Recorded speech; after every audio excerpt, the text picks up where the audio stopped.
Okay, hello everyone. I am joined here with Raffaela, also known as the Militant Vegan, and your main channel is German, right? What's the German name of your channel? Yeah, it's called Die Militante Veganerin, which translates to female militant vegan. Okay, cool. So tell us, who the hell are you? Who the hell am I? My name is Raffaela. I am from Austria. I have been vegan since about 4 years. I grew up pretty privileged. I was on the road to living a totally mundane life as a doctor, coming from a family of doctors. And when I started working at the hospital, I realized that the patients that are suffering, their suffering sucks, but the suffering of the animals is the same kind of suffering. And I became vegan through the Holocaust comparison. And during COVID, I quit my job at the hospital and I decided to to focus on the greatest amount of suffering there is, and that is in the animal realm. And that's why I focus on animal rights activism Okay, now. so you're a doctor. You're pretty goddamn smart. Um, Well, being a doctor doesn't make you smart. I think you should know from the hardest yeah. doctors. Yeah, Sean Baker, Paul Saladino, and so forth, or anything to go on. But so you actually gave up on being a doctor to pursue vegan activism, eh? Exactly, though I do get messages from people who went vegan through my activism, and they write me stuff like, ever since going vegan, I also lost weight and I take better care of my health and my allergies cleared. And I know it's the ethical thing that counts, but this also helped. And I just wanted to say thank you. So I do consider myself to still be helping in a greater way than I would have helped humans if I would have stayed a doctor in the normal hospital system. Okay, that's cool. I've definitely heard a lot of stories, also personally, with people saying they've treated their like serious heart conditions and they don't have to be on certain medications anymore, like blood pressure meds. So that's pretty But they cool. haven't reversed it. Yeah, yeah, exactly. Disease reversal is a very specific thing. You can treat symptoms, you can improve health outcomes, but disease reversal is a different thing. But yeah, so tell us how you actually make a living doing vegan activism because you're a full time activist now, right? So, how did that work transitioning from being a medical doctor to being a full time activist? So during my studies, I founded a company with my then boyfriend, and we sold something that's still on the market now. It's called Koala, and it's a heating pad, like a hot water bottle to tie around your waist or your back to like carry it around during everyday activities. And we also made a hot bottle rucksack, like a backpack, and we sold that on Amazon and on our web shop. And I mean, it didn't like take off, but I got a bit of traction through a TV series that I was in, like Shark Tank, where I Okay. presented the product, and we had a bit of a hype with the product. So I felt confident enough to quit my job and to like have a salary of 600 euros or something when I quit my job because I went vegan through something that hurt so much, and that was the Holocaust comparison. And the doctors are stupid as fuck. Like the big fat doctors having no idea of nutrition, anyways, of ethics. Don't even start with that. And I knew I couldn't work with these people without like exploding every single day. So even having no money or having to do something completely different would have been better than keeping on working with those supposed intellectual people in their white coats. And yeah, it was since I made like 600 euros a month from that company, I decided to quit. And I thought, okay, I could at least pay like rent for a shitty little apartment.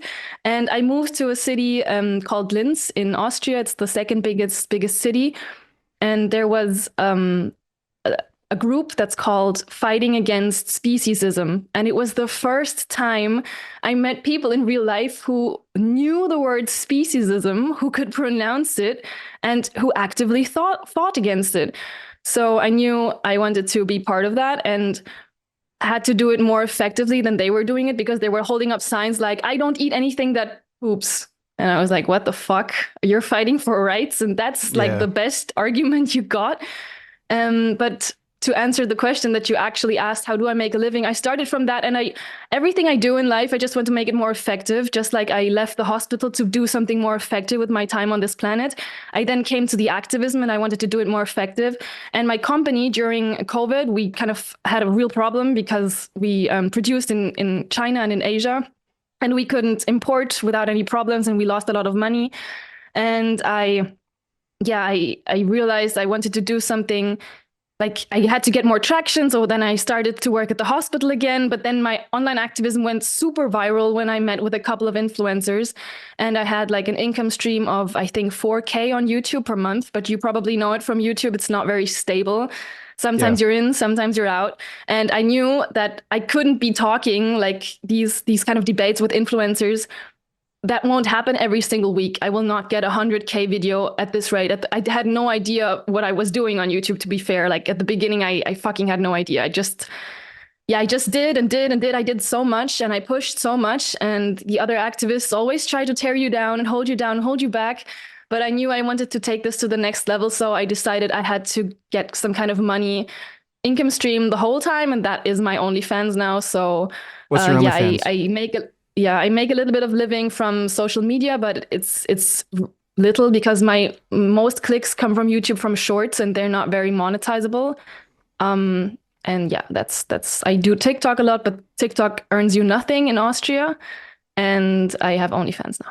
So, what's your OnlyFans? I can link it so people can check it out. Oh yeah, it's Die Wilde Veganerin, but it's meinewildeseite.com. You can find it in all my YouTube videos. Okay, cool. I'm interested. Where did you hear the Holocaust comparison? When you before you went vegan? Yeah, I didn't really hear it. It was in a debate with my family. We were sitting and celebrating my last exam at university when I finished being a doctor. And I was already plant-based for a couple years. When I turned 17, I started to be plant-based because I realized most doctors are fat and chronically ill, just like our patients. And it was just the food that they were eating and that they were not very educated when it comes to nutrition. So I just did everything that I just didn't do everything that they did. And I just ate plant-based foods. But I wasn't ethically vegan, and I made a lot of exceptions when it came to eating dinner when I was partying at night, because alcohol was unhealthy anyways. So might as well have meat afterwards. And yeah, the Holocaust comparison turned up when we had this party for my last exam with my small circle of family, and someone suggested we play a game. If you were a dictator, what would you end? What would you make unlawful and prohibit? And I said I would prohibit consuming animal products with the arguments of it being bad for the wildlife, for nature, and for the climate and for the health. Those were my arguments I put forward. And the boyfriend of my mother, he was such a meathead in that moment. He turned red. It was a fucking game. You're a fucking dictator. What would you prohibit? And I said, yeah, animal products. It doesn't make any sense to feed society. And now I wouldn't argue from these points of climate and health. I would argue solely from ethics. But back then I had no idea what speciesism was. I just did plant-based for health reasons. And he went completely berserk. And he said things like, you are the reason that people were enslaved because you forced your opinion on other people. You want to prohibit my cheese. You want to prohibit my meat. And I was like, what the fuck is happening here? I've never been in a debate with a meathead before, because I was always the kind of pick-me vegan who went yeah, I'm not going to judge you for eating meat. I'm just doing it to look sexy when I'm naked. I said these kinds of fucking things. I'm not doing it for the animals. I'm doing it for the climate. I said these things and I fucking regret it now.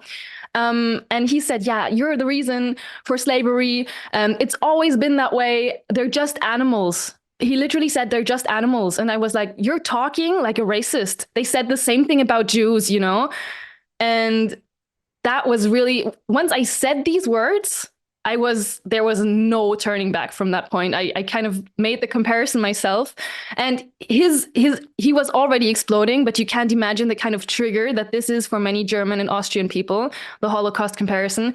He was like, you can't say that, they're just animals, da da da da da. And I think I literally said, if those were animals now, humans now in those concentration camps, we put animals, then we would call it slavery, murder, rape, a fucking Holocaust.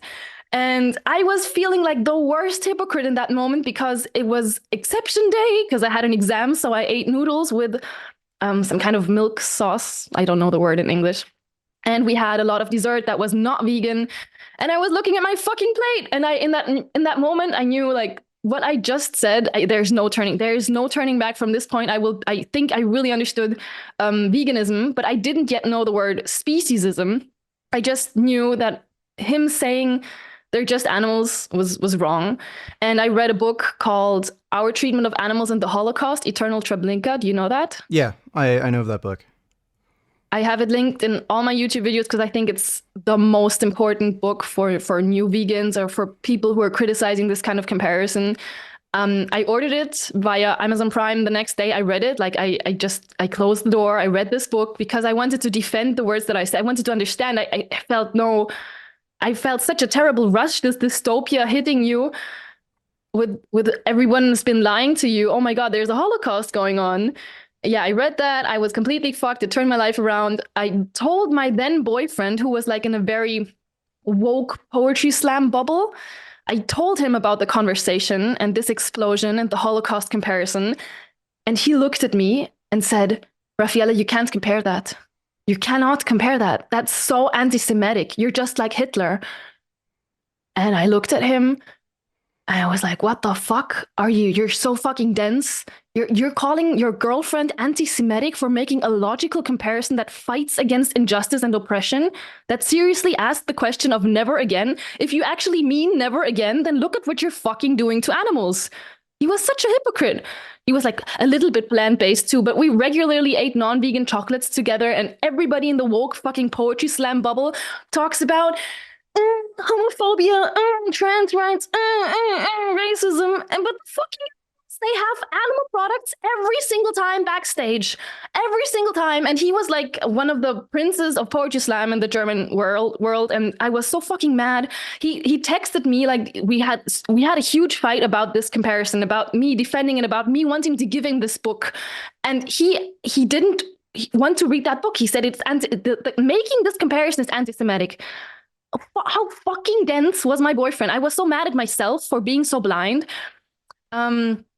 Yeah, but I should have seen the signs. He also said that wearing dreadlocks as a white person is cultural appropriation. So I should have. It was my fault entirely.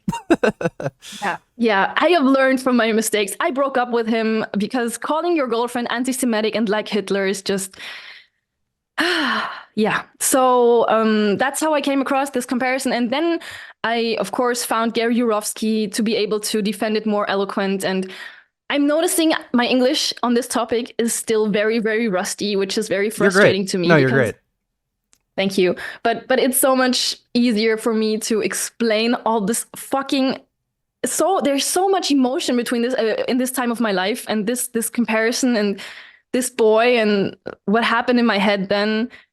Yeah, I think if you go vegan through understanding speciesism, and then there was this word speciesism in that book, and I also ordered Animal Liberation by Peter Singer, and it also had the word speciesism in there. I remember the first time when you read a book and there's like a word that's very difficult and you like fumble, your eyes fumble over it, like tripping over it. I couldn't pronounce it. And I knew no one who knew this word, let alone what it meant, let alone the implications of understanding speciesism in everyday life. And then I just Googled the word and I found this organization, Hope for the Voiceless. I think it was called Fighting Against Speciesism. And the organization, I was in luck, was only like 1 hour car drive from where I worked in the hospital. So I went there twice a week and yeah, talked to these people, but they were all such pygmies. They were such pygmies. Yeah. And they kicked me out after like 3 months because I was completely doing the Holocaust comparison the whole time. And I started my TikTok because standing there with your little sign 3 times a week and only chit-chattering with each other and having sex after the activism, that's not gonna help the animals. Yeah. So I started the videos and going into burger things like Tash Peterson, who inspired me, and talking like Gary Yourofsky, and they fucking hated me for it because they were scared that they were not doing enough. And that's how I did my online activism, and here I am now.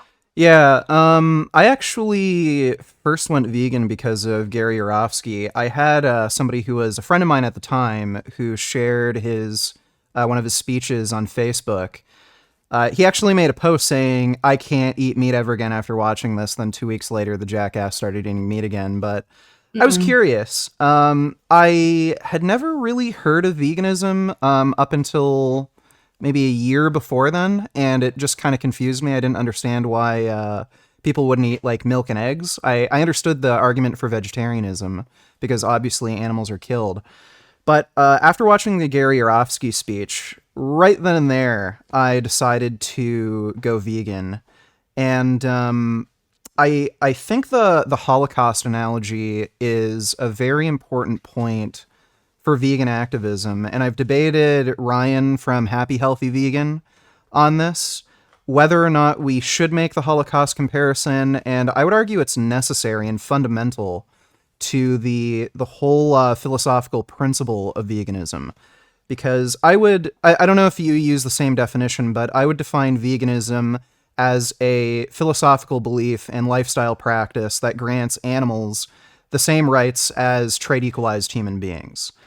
So, if we're going to grant animals essentially the same rights that human beings have, we would have to recognize animal agriculture as a holocaust.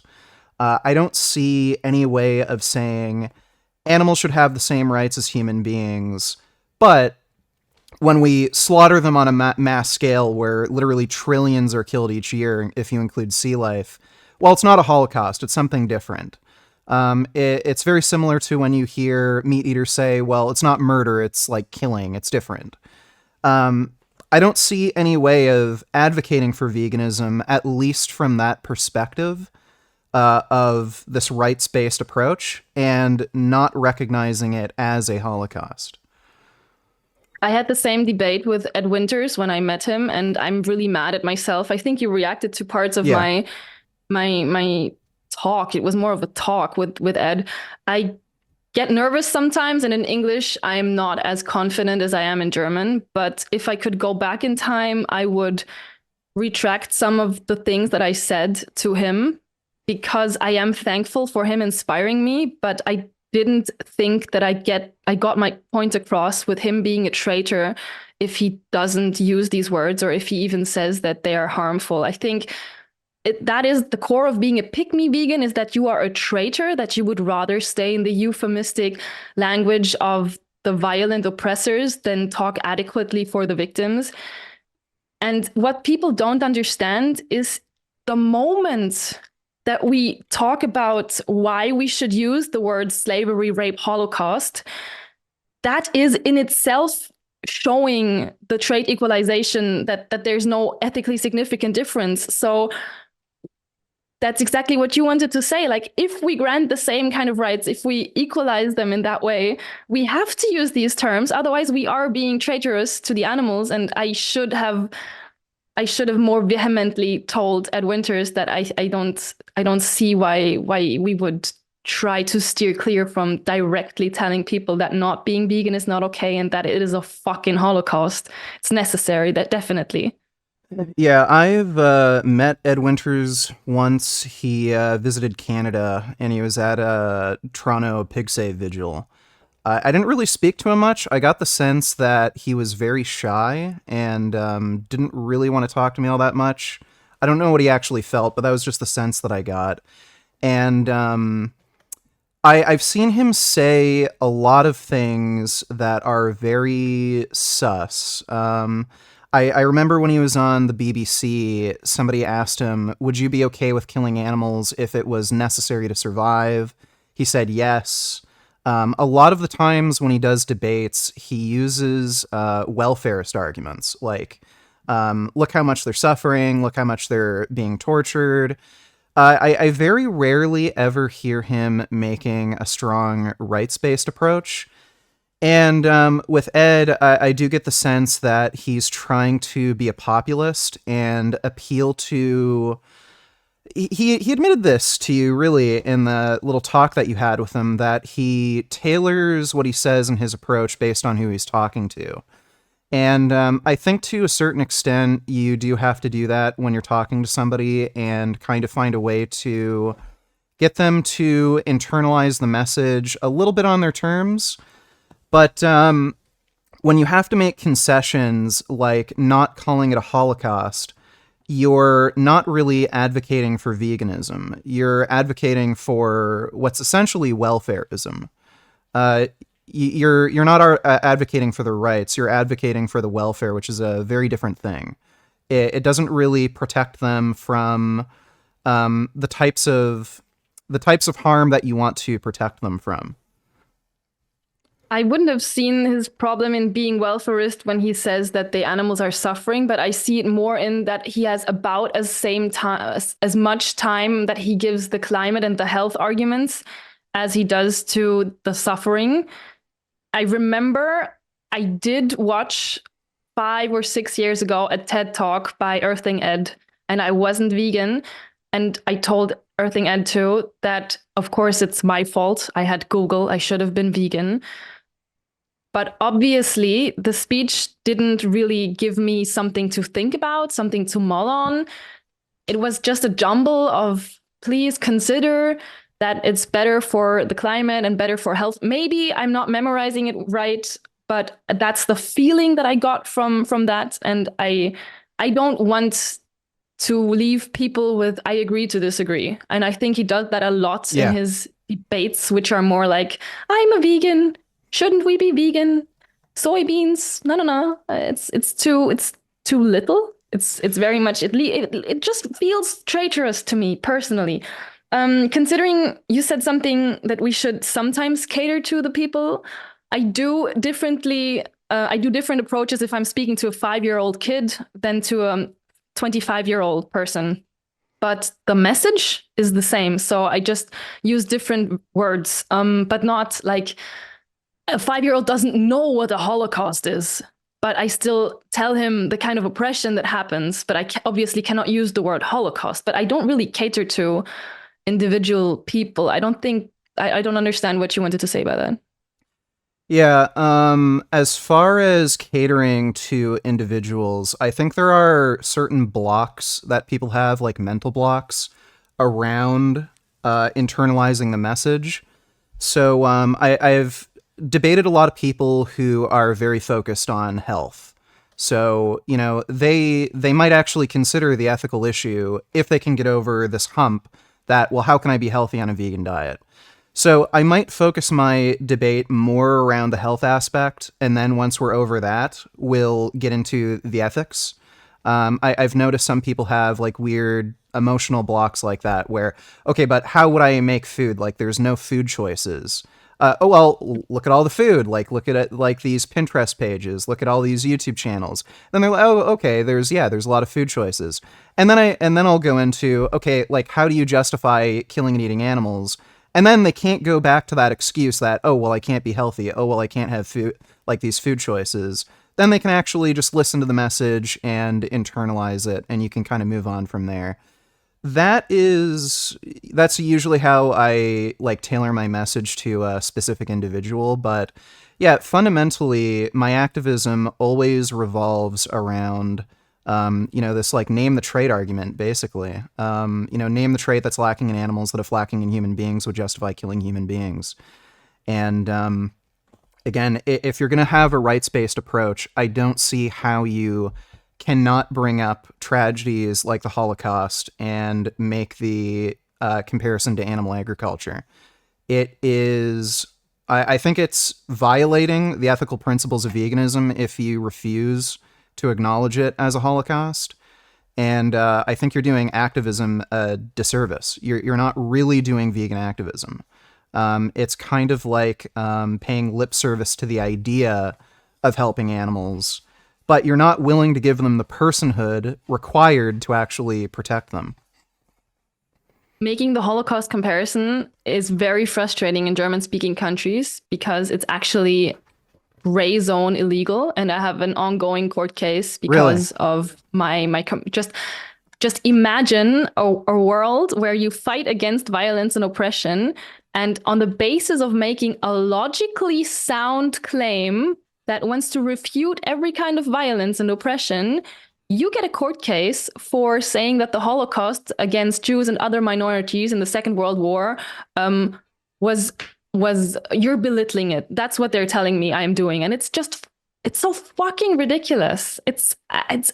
I got 2 court cases already, but they dropped every time because I always have to explain myself, and then I get invited and I have to learn these phrases by heart because you're not allowed to say certain things there, even though they make logical sense.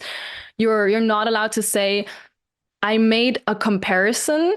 You have to say, I made a comparison, but no, you're not, you have to say, I'm just showing the parallels and refuting every kind of violence about it. It's so fucking ridiculous. You're I, not legally allowed in Germany to make a comparison between the Holocaust and other tragedies. well, not directly. Not directly. It depends on the context. It's not like 2 times it has been dropped. I have one ongoing. But yes, to a degree, you're not allowed to do that. And it's fucking ridiculous. And That I will is not messed up. adhere to ridiculous laws. Yeah. Yeah. Yeah, in Canada, it is illegal to deny the Holocaust, which I think is good. I do support anti-hate speech laws, but Germany seems to take it to an absurd, ridiculous extreme Yeah, degree. it's also illegal to deny it here, and it's also illegal to like say I think it was 12 million or something that got killed, but if you say I think it was less, it was only a million, that's also Yeah. unlawful. Yeah, Yeah. I don't know if they have specific laws with Holocaust revisionism here, but I know it's illegal to deny it.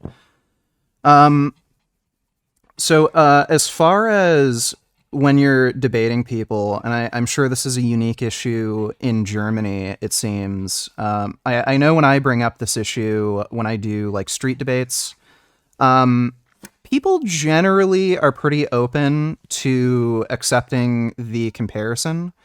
But in Germany, it seems like they'll flat out deny it, and they'll even refuse to read any literature on the topic, like the book from Isaac Bashevis Singer.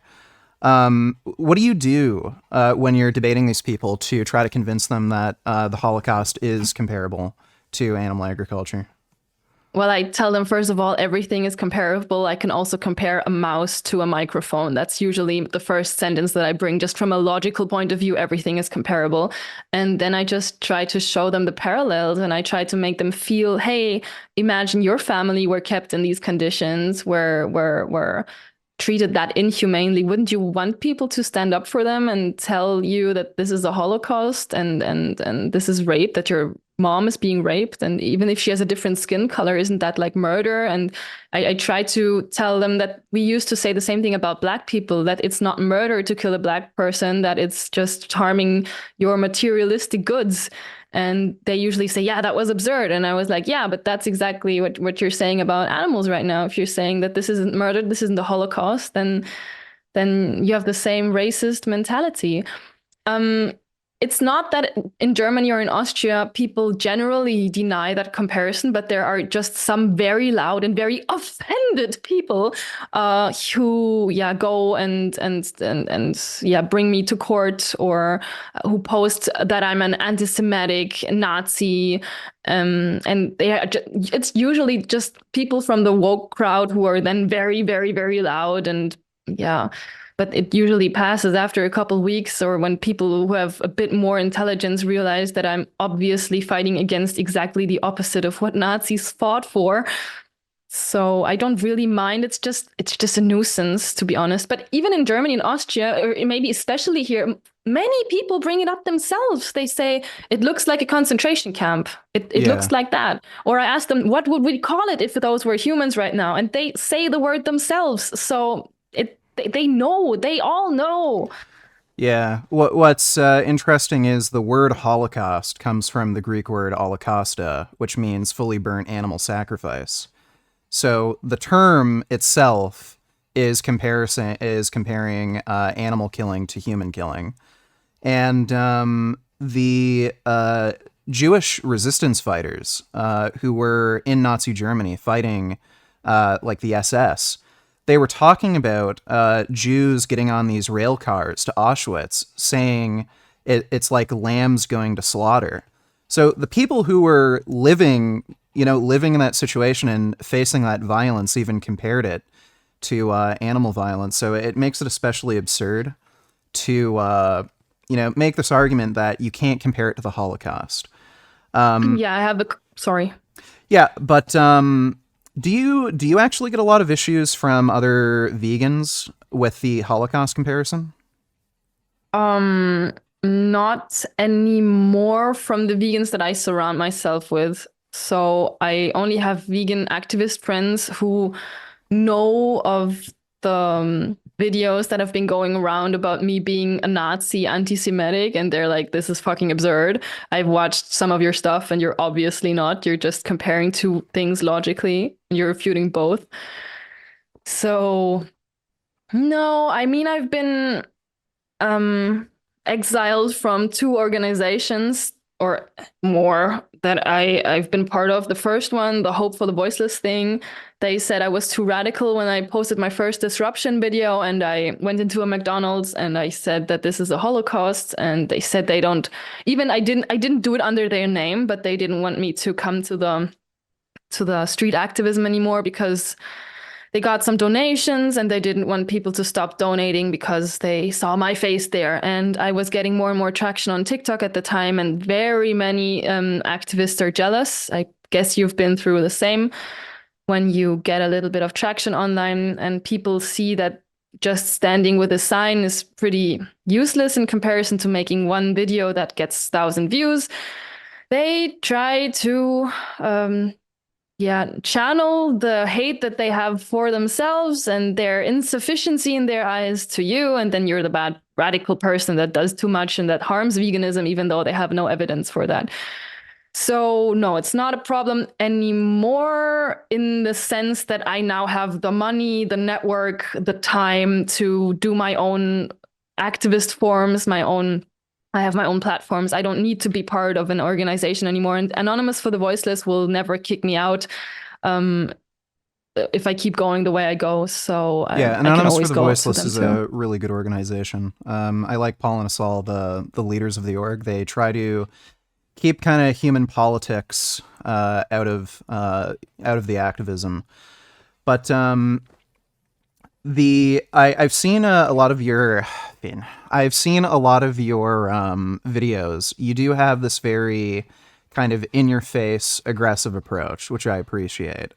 I'm like that as well, obviously, but I know there's a kind of discussion about, if we acted friendly, you'll attract more bees with honey than you will with vinegar, that saying.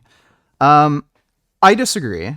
I actually don't think there's really any necessity to treat people too nicely. I think it's fine to be aggressive. I think it's fine to be in your face. I don't think anybody who's intellectually honest and genuinely interested in ethics would really care too much about how you treat them. If you present, a good, concise argument, they would focus more on the argument. I've analogized this to Nigerian scammers. So Nigerian scammers will deliberately, send messages that are very obviously a scam. They'll do this to weed out people who are smart enough to tell that they're being scammed. So they'll only attract idiots who will actually respond to the message and then get suckered and send money. I think when you have a more aggressive approach like myself or you, where you're very in your face, you don't take shit, you don't accept anybody's lies, when they kind of push back with passive aggressive attitude, you just call them an idiot, you call them sadistic moron. I think you're weeding out people who would waste your time in a conversation, where if you were to treat them nicely, oh yeah, veganism's nice. Oh yeah, that makes sense. You're a really nice person. I'm gonna go to a steakhouse now. I think you're weeding those people out, and you'll find that the people that you do have positive interactions with, they're not going to care about how you behave, and they're actually going to go vegan. I also think it's important to have a strong moral message and hold people accountable.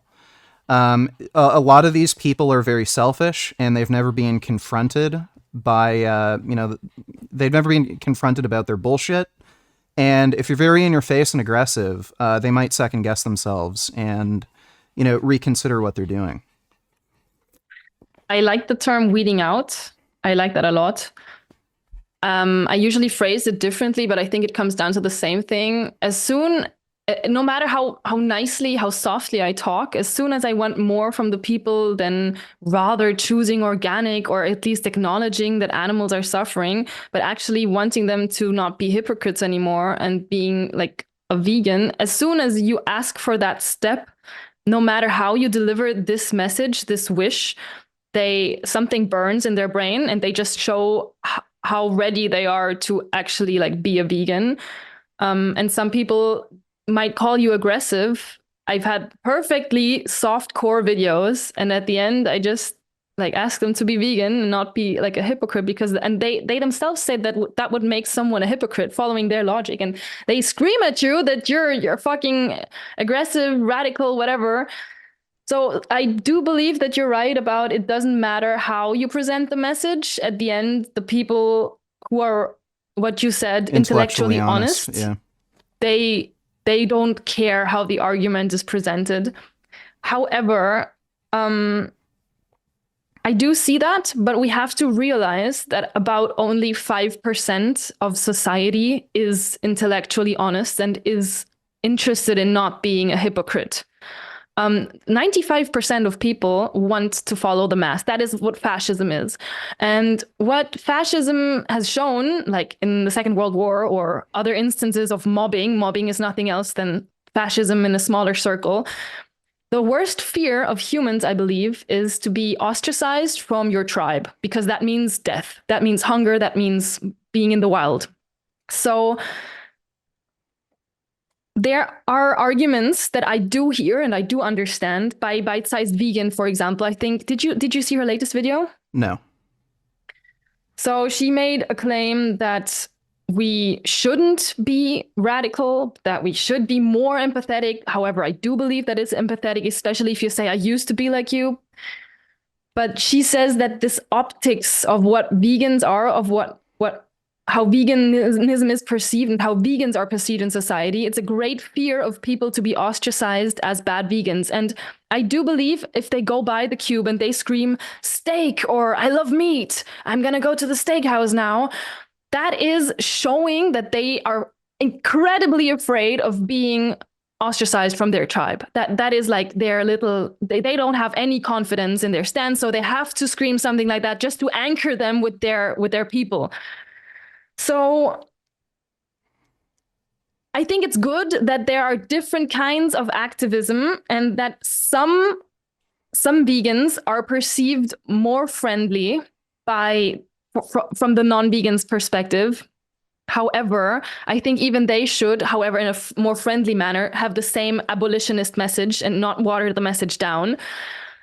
But my activism online and offline, I think, would be a bit different. If I had to make a certain person that is just a normal person go vegan within a year, I do believe, or I die, would you have the same approach to make someone vegan if you had to make them vegan, or else you and everyone suffers immensely that you love? If you had 1 year, what would you do? Yeah, I definitely try to make sure they would still communicate with me and keep the conversation going. As far as like completely burning a bridge with somebody, I would try to avoid doing that. But again, people are so stuck in their ways, and I think they're so prone to ideological possession. I don't think I'd really change my approach all that much, if at all. I think the way I do things, where I have a very strong moral message, and the way I treat somebody is the way I would treat somebody who's a Nazi. If I'm talking to a Nazi about why they shouldn't kill Jews, I would tell them they're a piece of shit. I would tell them the horrible atrocity they're committing. I don't see a way where I could present the message in a, I don't know, softer tone where it's like, it'd be better if you don't kill Jews. Could you just be, it just doesn't seem as much of a powerful moral message that would, see like how help somebody see the moral imperative of what they're doing. I actually just recently had a really powerful mushroom trip the other day, a few I days watched ago. it. Yeah. And, I realized people have a really tough time acknowledging the wrongdoing they commit. And, will do things like you'll see religious people say there's a demon inside me that has to be excised.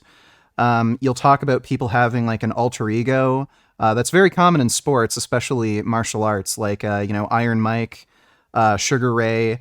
They create these alter egos for themselves that are capable of just a higher level of performance and more violence than normal. And I've seen murderers talk about how when they committed the murder, they feel like a different person, like somebody else did it, and they're seeing it from a third person perspective. People have this ability to detach themselves from what they're doing, and they'll do everything they can to not acknowledge that they're a bad person. And I think you literally just need to force it into them to get them to, recognize you are a piece of shit. You are a piece of crap. And I don't see any way of getting them to internalize what they're doing and recognize that they're doing something wrong without hitting them over the head and shaming them in that sort of way. So I don't think I'd really change my approach to activism or my message in any substantial way, aside from avoiding like completely burning the bridge with somebody. I've done like in-person activism where I've challenged somebody to an MMA match. I was just getting so pissed off with him.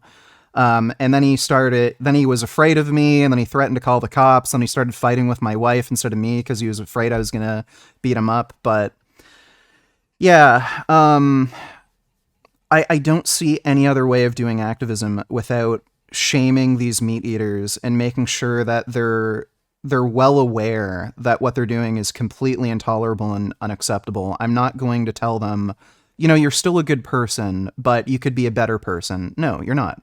You're a terrible person and you're doing something terrible until you actually, start just meeting the moral baseline of, not violating these animals' rights. Yeah, I asked that question just to test something and just to make um my ideals are the same as yours when it comes to shaming people. And I think through shame, that's the greatest motivator, that we don't want to feel like hypocrites. That hurts. Even the most stupid people, they get very angry. And that's why they scream these kinds of things like steak. But I do believe, without lying to the person, without telling them that they're a good person if they're not vegan, that if I had to make a single average person vegan, I would have a different approach than I have at the moment. When it comes to the first contact to the kind of activism that I do realize when I speak to people on the street that I am being filmed, that I will be cutting this up into a very shareable TikTok video. I have been doing this for 4 years now. I choose my words that way. Sometimes I repeat a sentence that I know has been jumbled before or wasn't very clearly said, just that I know that I can cut it in again. And I don't see a problem with that.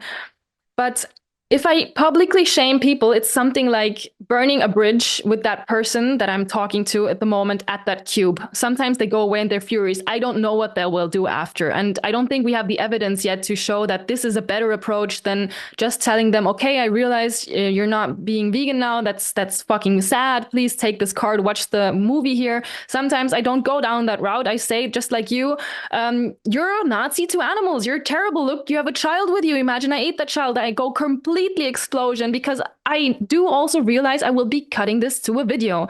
And I think that person is closed for the next months. I think they will be too shameful to admit publicly that I was right and that I turned them vegan. It will probably take another vegan bringing them exactly the same message, but in a completely different situation, because otherwise they would have to publicly or to their family and friends admit that I, in a screaming match, made them go vegan, and that's fucking disgraceful to them and their tribe. So I realize that, I take that into account. But since I am being filmed, and I know that even if I close the door from this person that I'm talking to for the next few months, this video has the potential to reach tens of thousands, hundreds of thousands. I've had millions of clicks on single videos, and Miss Katie calls them clicks. So I have all these clicks in the whole society, and their thought window, their guilty conscience is being nudged and nudged and nudged every single time these videos go viral. Veganism is a huge topic over the last 3 or 4 years in the German-speaking countries, and I've made over 800 million clicks with my videos on TikTok and YouTube. For this topic, I've been on TV shows, I've been with multiple influencers, I've been on the radio, I've been on singing shows, I've done it all. And veganism has been brought more into the center of mainstream pop culture. It has more culturally accepted, more culturally normal. Everybody has their stance on veganism and on my work now. And I do believe that I have along the way closed the mental door for some people to say I'm vegan now, especially from some influencers, because they would have to admit that I turned them vegan. I do realize when I talk to them that I will probably not make them vegan, but that is not my goal anymore, to be honest. My goal is to reach a huge audience, to make them realize that the person that I'm talking to, who will probably not admit publicly that I'm right, is a shithead. And that's the kind of activism that I do. And I think it's a different approach than losing face. I think the word is losing face in English. Is that right? Yeah, I think so. Yeah. Having some like people like you can admit in the middle of a conversation, oh yeah, you're right. I'm doing this and this now. You can do that, right? I've seen you do it a couple of times. But let's be honest, can most people do that? No. Yeah, most people are dishonest dickheads. Exactly. So we will not reach them on a one-on-one conversation. We will reach them by having the very, very abolitionist, very, very in-your-face approach, but again and again and again and again through short clips online. That is my approach. Yeah. So I think when you're doing online activism, you kind of have to weigh the goal of convincing the person you're talking to when you're doing, like, say, a street debate and filming it versus the amount of people that you can convert who watch the video.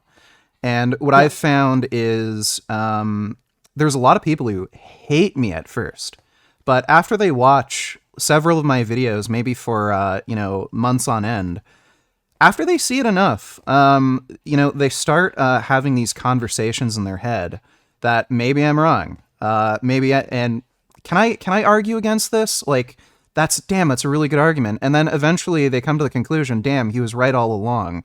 And I don't think you should be too worried about, upsetting somebody in public, just one person, when that person was never really going to go vegan, chances are, no matter how you spoke to them. But there's a lot of people who are going to watch the content, watch your videos, who, even if they don't like you at first, if they keep getting exposed to these arguments and these conversations, I think they can open up to it. What's interesting, too, is you mentioned that vegan teacher, Katie. She should be one of the least controversial figures, in my opinion. She doesn't really do anything to rock the boat. She just seems like some sweet old lady who just plays songs on her ukulele. And then people got so goddamn fucking triggered over her. I've never seen just such an insane wave of online hate and harassment to somebody who's just singing songs about how you should treat animals well. And I think that's another example of, you really shouldn't be worried about being nice to people and making sure that you don't get on their nerves, because even somebody like, Katie, I don't understand how she could get under anybody's skin. She's just singing silly songs, and then she gets death threats. She has people sending, like, photos of their guns, telling they're gonna come to their house and shoot her. The amount of videos people make calling her, like, a racist and a Jew hater, a homophobe, even though she's bisexual. So I think my advice to any activist is, people have certain temperaments and certain ways of talking and certain ways of how they like to interact with people. If you want to be, yourself, and you're just a kind of nice person who doesn't really like to step on anybody's toes, that's fine. Do activism the way you want to, but don't muddy the message by telling people that, oh, it's not a Holocaust. Yeah, it's something different. Just stick to that message. But if you're kind of a very antisocial person like me, who is very aggressive, I wouldn't be too worried about, rubbing people the wrong way. Like, really, people are going to be rubbed the wrong way anyway. Just be yourself. Do activism the way you kind of see fit. Yeah, I see it the same way. You're always gonna reach people in your like everybody has their own little niche and Yeah. different people reach different people, so there's authenticity, especially for having an online community, and to reach more people that way is key. And something that I've heard again and again from influencers that I meet up with, which really surprised me, was, oh my god, you're really like this in real life. I didn't think that you're so radical, so whatever, in real life. And it seems very rare when it comes to influencers that people are the same in front of the camera as they are in real life. And I think it's also been a keystone of my online presence for 4 years, that I don't have to change myself. And I think it's been the same for you. Yeah. There's a lot of fake personalities online. A lot. On that vegan teacher, who is definitely not a fake personality, and I really Yeah. appreciate her work. It's to people, like you just said, it's not just a little nice old lady who is singing about animals. I think she's incredibly in your face. Then that's what I said. Even though we all, like you, me, and that vegan teacher, we all have the same message. Well, yeah. She packs it differently, and that's She fair enough. she That's does call it a Holocaust. In yes, that sense, she doesn't muddy the message, but I think the yes. way she shares it, again, I just don't. She's not a controversial figure. She doesn't. She's doing activism the way that I think a lot of people would say is the right way to go about it. No, because the what muddies the what annoys people is the words and Yeah, the she abolitionist perspective. So it's really never the way we say it, it's what we say. And that's that vegan teacher, and I think it's good that you brought that up. I think that's the best evidence that we have to show it's not our actions, it's not it's just the message that rubs people and their guilty conscience because they realize that we're yeah right, and it fucking hurts. So yeah, but just to close the branch for the example in the question that I asked you before, how would you turn a single person vegan? I think we can conclude that having a public debate with someone like that is an influencer is probably not the best way to get that single person vegan within a year, because they will be too ashamed to admit that they fucked up publicly. Like the influencers that I talk to, they could never. And I always get my hopes up. I always do, especially when they're posing with their little doggos or something. But they are all the same. They're like all these influencers. They're the same pieces of crap, every single one. Not one has turned vegan during the debate. One, we met up for a discussion about the way I do my activism because they turned vegan. He's like a huge right-wing politician guy. He turned vegan because he was so annoyed by my videos that he wanted to do something against me and show his whole community that I'm wrong and I'm ridiculous. And during the scripting of the video, he realized that I'm fucking right, and he's like one of the only ones who publicly said that I'm right, and he's now a great vegan activist, and I'm very proud. But usually, like in a debate, I don't think that even he would have been able to admit to that during a debate, like live debate, three yeah cameras on his face, saying that that crazy vegan girl is right. Never, never. yeah. I think most people need a lot of time to think about the message, think about the arguments. Yeah, it's not necessarily time. It's just having that click again and again and again and Yeah, again. I think that's why TikTok for me is the best platform, because you get these videos every single day. Once you interact with the vegan post, even if it's hate, you will get another vegan post. So TikTok is like the veganizing machine to me. yeah. It's probably going to be banned in the United States soon. Fuck. I don't know about Canada, but I think it should be banned. It's a huge national security issue, but that's interesting. That is at Why least a benefit security? for vegan. It's run by the Chinese Communist Party, and they're using the platform to spread disinformation, which is a Oh. huge problem. It's interfering with elections. It's Mhm. interfering with public policy. So it probably should be banned, but if you're doing if it, I mean, if it's available to you, you may as well use it for vegan activism. Um, Yeah, I think TikTok is cancer. It's fucking up my brain too, and I'm probably rather rational when it comes to social media. I never really used it before doing vegan activism. I was never on TikTok before that because it's crap. It makes your brain mush. It's pretty much fast food for your brain. It's just fentanyl in an app. So would you ban it on that basis too, of it being like very addictive? no. Okay. Um, Not even for children? no, I don't think so. I don't see any way to justify banning it on that basis alone. Would Um, you ban casinos? I'm not sure. I don't like gambling. I Hmm. might. I'd have to think about that. Because I also haven't the strong stance on either one, but I think if you want to ban either a casino, you also have to ban TikTok because it's the same. It's You might even argue that losing all your money is less terrible than losing your fucking brain and all I your don't time to an see app. a big enough reward incentive that has a massive risk or downside that you could compare TikTok to a casino. I just think it's for Dopamine, yeah, social yeah, I know, dopamine. but I mean, the content on TikTok is just so terrible, and they know it. They're actually trying to pay creators to make premium content on TikTok, and they're really trying to monetize the platform to get more premium content. So, like for me, when I try watching TikTok, like it's just garbage. Yeah, it is. And like kids will watch stupid crap regardless of the platform they're on. They'll watch stupid crap on YouTube. They'll watch stupid crap on Mm, TikTok. I don't see TikTok being particularly addictive. If you look at watch hours versus watch hours on YouTube by age strata, there doesn't seem to be a difference in retention mhm. time.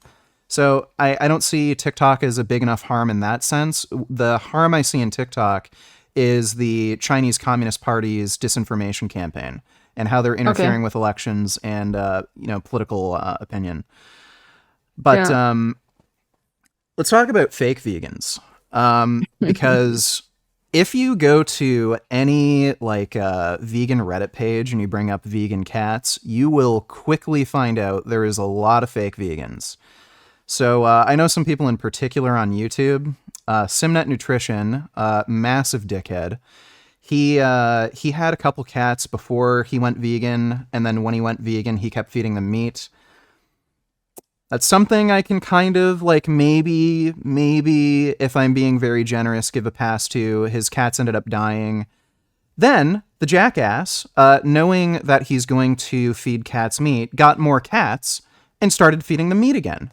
And this is after many people have told him you can feed cats a vegan diet. I have two cats that have been vegan their entire lives. Very healthy, happy. All the latest research shows that cats can be happy and fine on a vegan diet. But that dick, even though there's plenty of people in the vegan community, myself included, I think Hench Herbivore even contacted him. They've told him you can feed cats a vegan diet. He refuses to. And I think the reason he refuses to is because he's afraid of people criticizing him for feeding his cats vegan. So that guy's not vegan, yet you still see all of these vegan influencers doing collabs with this dickhead calling him vegan when he's not. Happy Healthy Vegan is a interesting case. A few years ago, he had a video on his channel. They had a video on their channel, Angie and Ryan, talking about how they feed their cats vegan. They ended up deleting that video, and now if you ask Ryan what he feeds his cats, he refuses to answer. So you can ask him what he feeds his cats, but his refusal to answer suggests to me that he's not feeding his cats vegan. And those annoying vegans, they've done quite a few debates online. I've seen them a few times on modern day debates. They've made a video plain and simply stating they feed their cat meat. I don't see any way how you can justify killing animals and feeding them to another animal while you're claiming animals deserve the same rights as human beings. Yeah, I heard your accusation or your statement to Simnet and Happy Health Vegan on your talk with James Aspey. And I Yeah. thought it was incredibly interesting that you nearly talked about the ethics of feeding cats a vegan diet and not doing so for an hour. I learned a lot. It was amazing. But before that, I already had the stance. I had a vegan activist who moved in with me for a couple months, and she had a cat, and she fed her meat. And I was like, your fucking cat is not gonna live here. Like, you're not gonna live here. I'm not calling you a vegan anymore if you're Yeah. feeding your cat meat. This is not coming into my apartment. And she gave her vegan cat food. And the first one, the cat didn't eat. Like 2 days later, she was very hungry and she ate it.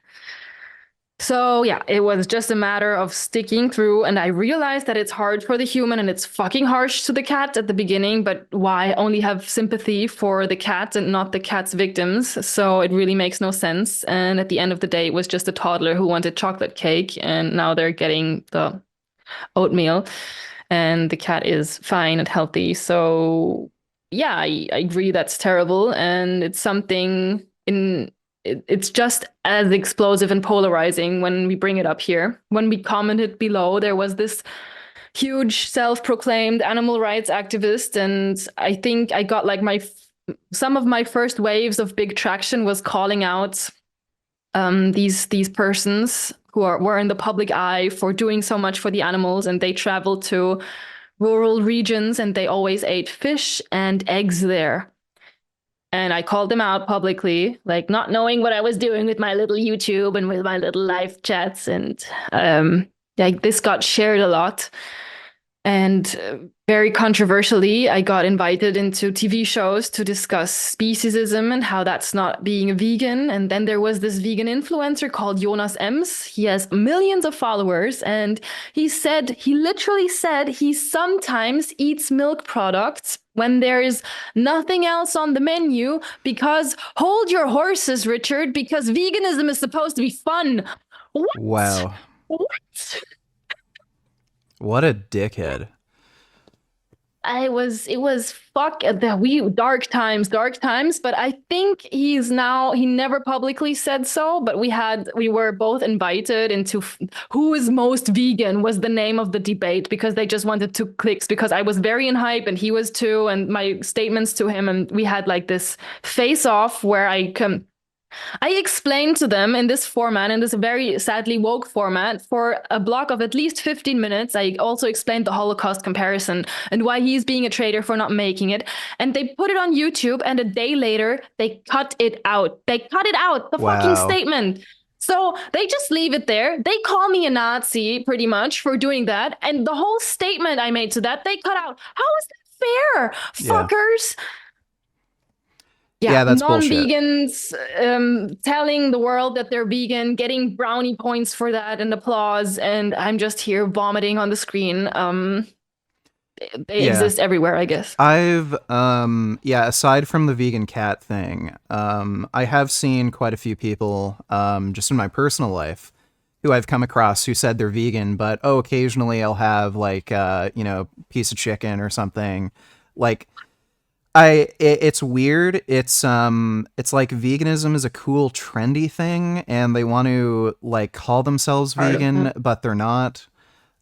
It's very weird, and I think it's fundamentally damaging for the movement if we, like, again, if there's all these fake asses who are calling themselves vegan, but then they're telling the world that it's okay to eat like some animal products, or it's okay to Yeah. feed your cat meat. Again, it becomes more of a welfarist position than an abolitionist position if we allow for crap like that. Yeah, I was a vegan like that for a couple years. Like I said, when I was 16, 17, I started to get into nutrition because I just wanted to be slim. And that intensified during like studying medicine, because we weren't told a single hour about nutrition, nothing. And most of our professors were like fat. So yeah, I read a lot about that, and I was very, very plant-based, and I called myself vegan because I didn't make this discrimination between animal ethics and the health, what I said before. But I really think that people and vegans who say it's fine to not be vegan and you can eat whatever you want. I do believe every single one, and I have always made that experience. Every single one of these pick me vegans that they occasionally eat animal products themselves or consume or buy leather shoes. Like that's the experience that I've had. I don't believe that there's a single ethical vegan who's actually vegan themselves who would say that it's fine to not be vegan. So I don't It trust even from the consumer point these Yeah, people. it makes sense that the pick-me's who are trying to tell you, "Oh, don't be so hard on them. You know, they're not Yeah, that they make bad. excuses. They would Mm. also eat leather because it also Yeah, absolves them of guilt." yeah, yeah. Yeah, That's I think the main reason that they do this because they don't want to judge themselves. yeah. And I see that a lot from vegetarians. Yeah. Vegetarians who are unwilling to go fully vegan, they cope harder than anybody I've seen for, "Oh, don't judge meat eaters. You know, they're doing the best they can." Vegetarians are absolute scum. I think I actually hate them more than just meat eaters because the vegetarians are the biggest fucking hypocrites. No, I'd actually challenge you on that. I think the worst group is vegans who ride, like equestrian vegans. Oh, okay. They're the worst. They They are. absolutely can be. That's actually an interesting topic because maybe we'll disagree on this a bit. Ah, I think horse riding can be ethical in some circumstances, and it's actually beneficial for the horse. It's just that the way most people do horse riding, especially when they're using pain compliance devices like bits, it is fundamentally harmful to the horse because you're forcing them to do something they don't want to do. And on top of that, you're using pain compliance devices that are literal torture devices. But the benefit with horse riding is horses don't get many opportunities for vigorous exercise and running, and because they have to be in some sort of confined space on like a paddock. So generally, what they're doing most of the day is just walking around and eating. So they're not getting much exercise, and they can also get overweight and fat, which can cause really serious health problems. So riding is basically like just very vigorous exercise and weight training for a horse. And I've seen this. Horses that get ridden, they tend to live longer than horses that don't, that just spend their life on a paddock. So I think if you're using consent training, where you actually train the horse to give consent to be ridden, and you don't use pain compliance devices and you just use a harness, it can, and horses can enjoy riding. They can actually have fun doing it. Um, that situation seems to be fundamentally beneficial for the horse, and it doesn't seem to be exploitative to me, where they get to have fun, they get vigorous exercise, it helps them live longer with fewer health problems. It just seems like a win-win for me. But yeah, I would agree the way most people do horse riding, where they use bits, they use whips, spurs, pain compliance devices, I think that's wrong. yeah, I disagree on that. I think you're opening a false dichotomy, and I think the way you're phrasing it is very dangerous for people who are listening to this who might understand it as a, oh, okay, the way I'm riding my horse is Yeah, fine. that's the problem. That is a problem. Yeah. So Um, it's th- can I just finish the point yeah, and sure. just quickly before I lose my train of thoughts? Like I would also say that eating meat is okay. Like that's something that I could say when it's a dead mouse that you find in your apartment. Sure. But taking out of context, it's a very dangerous thing coming from a public vegan speaker.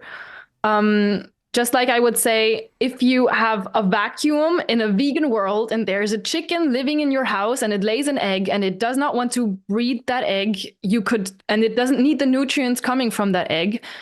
And it's a vegan world where you have no risk of having like a symbolism of using chickens as production units and as thing that you should be allowed to consume these eggs, then there is no risk and problem in eating that egg. However, we're not in this vacuum, and there's an incredible symbolism of what we do. And it's a very wrong dichotomy, additionally, that you're opening up. So let's imagine we actually have this situation where there's already a horse in our yard, and we cannot put it on a paddock somewhere where it just lives because there's, I don't know, no possibility. There's no single, what's it called? Not a farm, but the opposite of a farm where animals get to just live peacefully. Sanctuary. Sanctuary. There's no sanctuary where I can bring that horse. This is the hypothetical that we're opening right here.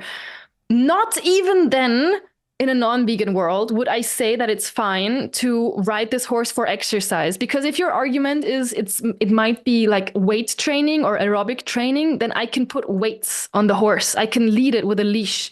I've heard multiple equestrians, ex-equestrians, who still have horses now, and they cannot bring it to a sanctuary because the horse needs special care, or they want to have it like near them and it's not possible.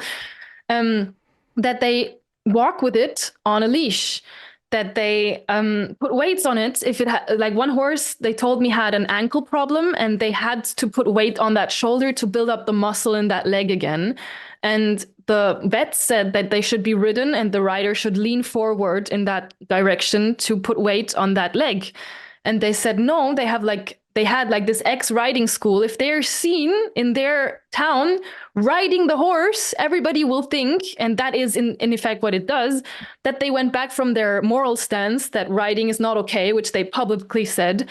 And that's why they put weights there, and they walked the horse on the leash, and they made it public that this is the only way that this horse should be moved and trained. And so I don't believe at all that there's a reason to sit on a horse. I don't believe that there is something that they can really give consent to at the end of the day, because I think it's learned helplessness that we treat these animals like an elephant, a wild animal. Horses are shy animals. I don't think that this is something that we should even have as a possibility. And when you say that there's a good way to ride, additionally, people might say that they're hearing this, and I already made that point. Yeah, I do it like Richard says, so it's fine. But the moment that you're spending on an animal, you're buying an animal, that's slavery. You're spending money on the tools and equipment, even just the saddle. You're putting money into an industry that commodifies horses, and this this furthers the use of these horses as tools for fun. I think it's wrong. Right. So I do think it is a problem with communication and people understanding a message where if I were to say there is a right way to ride a horse and then they could cope, well, I'm riding the horse the right way, even though they're not. That is a potential issue. Now, I don't think that means what I'm saying is wrong. So, I've seen you have this debate with people in public. You'll say that it's wrong to buy pets. Does that make it wrong for me to adopt a pet like Finn? So, well, I could walk my dog around the street and then somebody would say, oh, this is a really handsome, like, Pomeranian. He's so cute and fuzzy. I'm going to go out and buy a Pomeranian. I don't think I have a responsibility to not buy pets just because somebody might, I don't know, be encouraged to buy this specific breed because they think Finn is really pretty. Like, Wait, if you're going, would you actually buy pets, or do you mean adopt pets? no, adopt.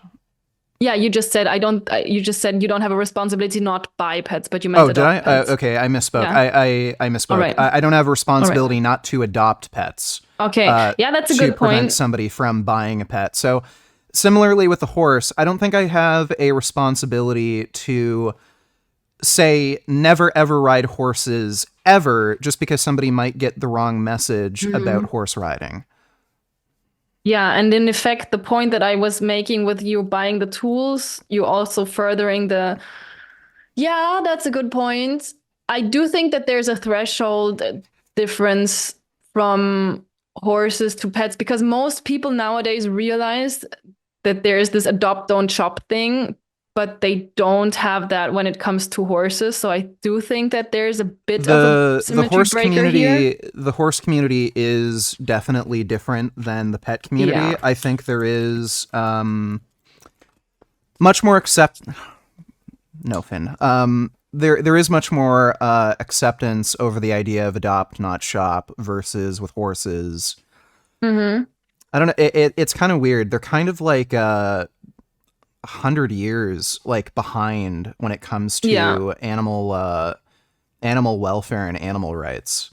Mm. Like nobody really thinks to whip their dog, but like people will whip horses. So yeah, the horse community is definitely further back, and maybe when you're doing messaging when it comes to horse care, you definitely want to make sure these ideas are brought across. But again, I still see this as an analogous problem. If there is a way, and I think there is a way to teach horses to give consent, part of that training involves rewarding them regardless of what choice they make so that they know they don't have to be ridden. Also, not using pain compliance devices, making sure that a horse is at an appropriate age to actually be ridden, not being too heavy to ride the horse so that you don't hurt their back. Things like that. If you check all these boxes, I don't see how there could be a good argument not to ride horses. The only argument I'm seeing is this could give somebody the wrong message and think horse riding is just fundamentally okay. But again, if I were to walk Finn outside and somebody sees, oh, well, he's really special and cute and I want a dog just like this, well, chances are to get a dog just like Finn, look how amazing he is, you might have Yeah. to go to a breeder. Am I responsible Mm. for that person's choice, even though I did Mm. something that's perfectly ethically justifiable? I adopted Finn. I didn't get him from a breeder. I rescued him. So same with the horse. If I rescued a horse and our horse Jake, he was a rescue. He was actually at a slaughter auction, and some woman felt really bad for him. He had a like crippled leg, and he had a huge gash in his head. And I think she was vegetarian. She rescued him from the slaughter auction. She got him surgery, and then we just adopted him from that lady who rescued him. We're not planning on ever riding Jake. We don't think he's mentally fit for that sort of riding. He has like really high anxiety, so we're choosing not to. But if we ever do adopt like some other horse, this happens sometimes. Sometimes people literally run out of money because of the economy is bad. They can't afford the horse, and they'll either send it to a slaughter auction or literally just give it away for free or like $50 or something. That can happen. In a situation where you have that perfect set of circumstances where you adopt the horse, you don't buy it from a breeder. You know that riding would be beneficial for the horse in terms of physical activity, helping it live longer. And you do consent training. You don't force it to be ridden. It just gets ridden when, it wants to. I don't see a good argument for saying blanketly horse riding is bad, period. But I understand you have to have reverence for when you share a message like that people will get the wrong idea. I have a question on that. So as far as I know from studies that I've only heard of, I haven't read them. I'm Sure. gonna be open about that. That sitting on a horse can cause like the kissing spine syndrome and making their back chronically ill. And there's only very little of sitting on a horse that you can do without even having the risk of it becoming sick. Now, my question is, you said that ridden horses, in comparison to horses that are only put into their whatever it's called all day, it makes sense to me, are more exercised, will probably live longer than a horse that is simply put there. I don't know if it has been controlled for horses that have put weighted, like have had weighted aerobics. Is there something like that? And if yes, if there's no difference, as long as the horse gets exercise, and that's the argument that you're trying to make, the exercise for the horse is good. Maybe even like the personal care, like animals can benefit from being pet, feeling like loved, having tricks that they keep their minds fresh.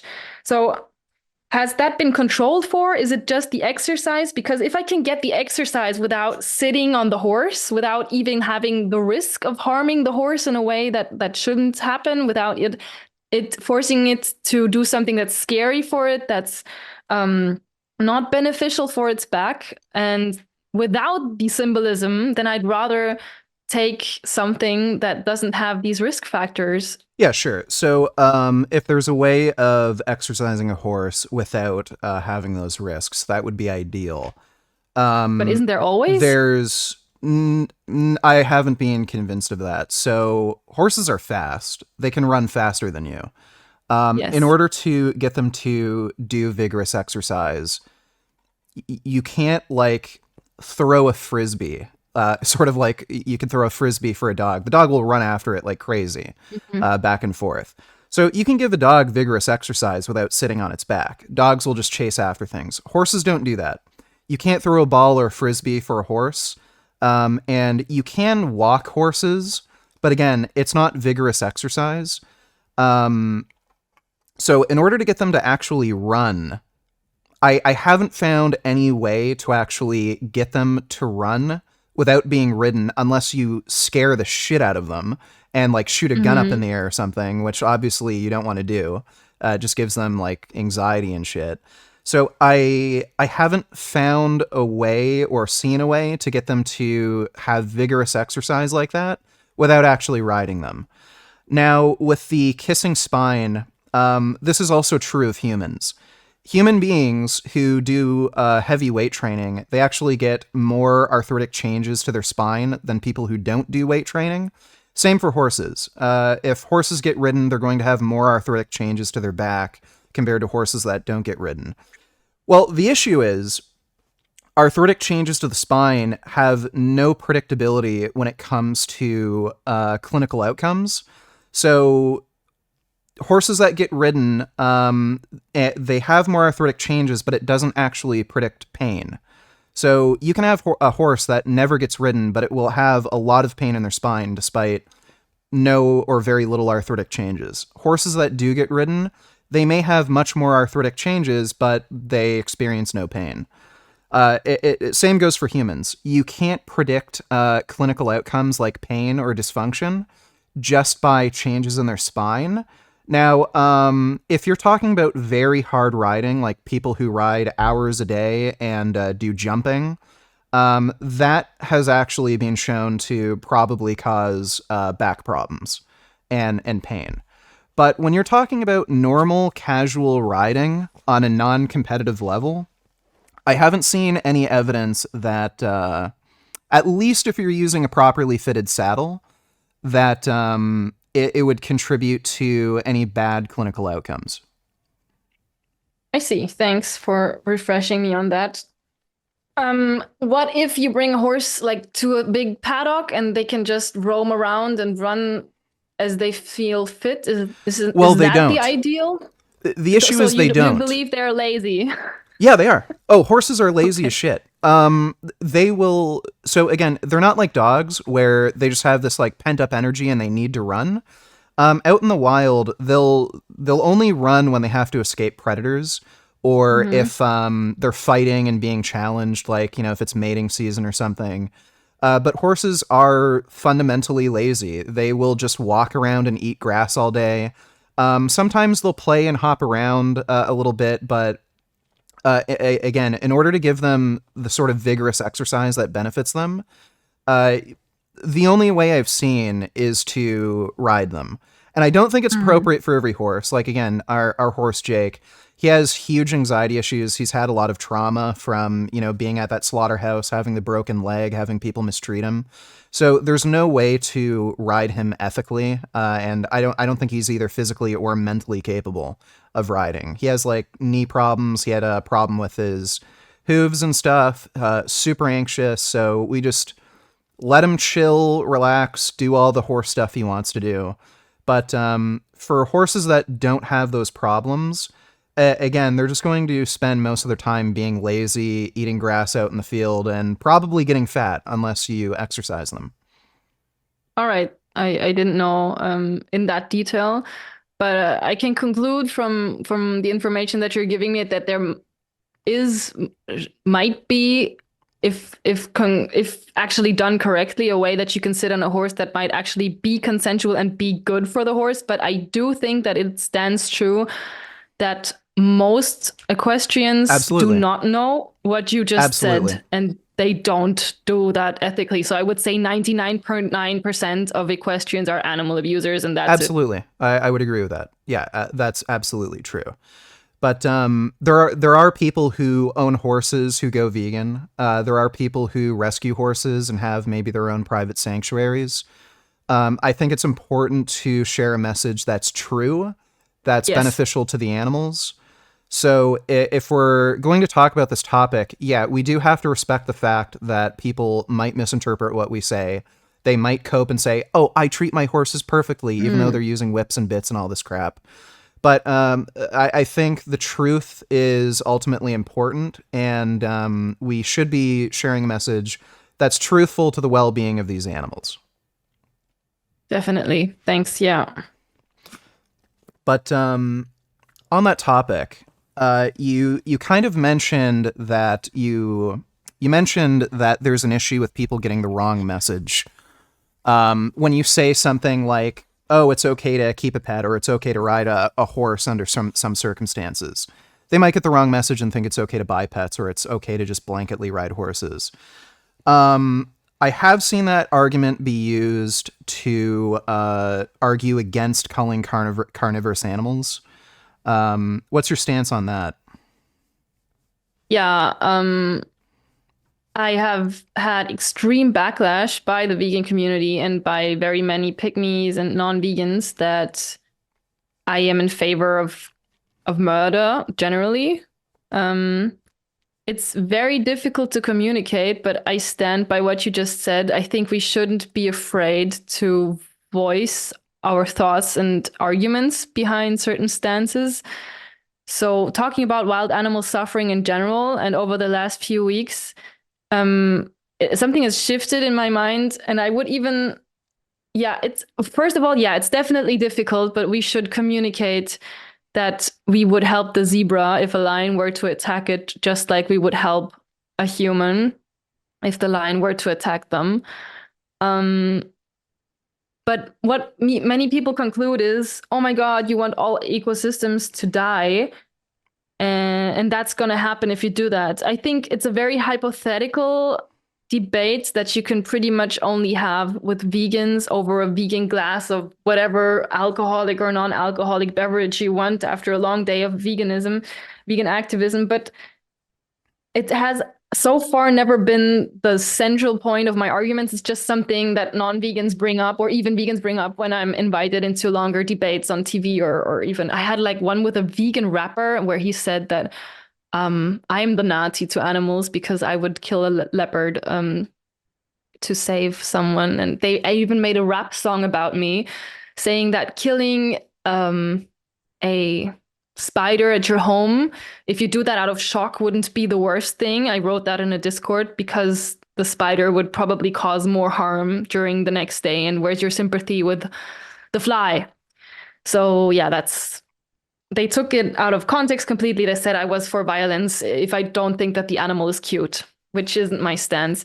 I don't know how. I think wild animal suffering and the culling carnivores stance leads pretty much over to pro-extinctionism. And I've followed a pro-extinctionist Instagram page for a couple weeks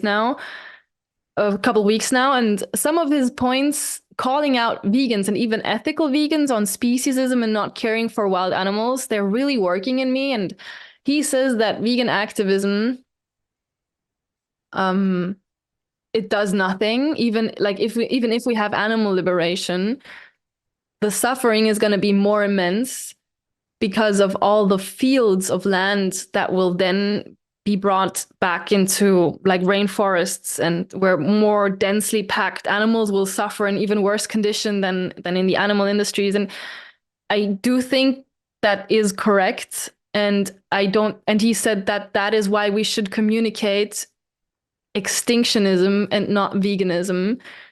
Is And he I am, an ethicist or antinatalist? yeah, he's not antinatalist, he's ethicist. Okay, But so he's he not even wants the ethicist, extermination of all life. yeah, of all sentient life. Okay.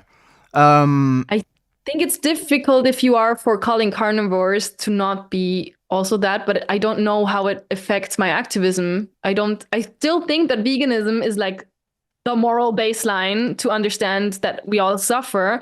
But I do think that we should communicate that the suffering of wild animals is exactly the same as that of a cow all the time. I think we should yeah. do it more vigorously. Yeah. I think right now this discussion is very intellectual. There's no real practical way to, Yeah. put this in motion at the moment.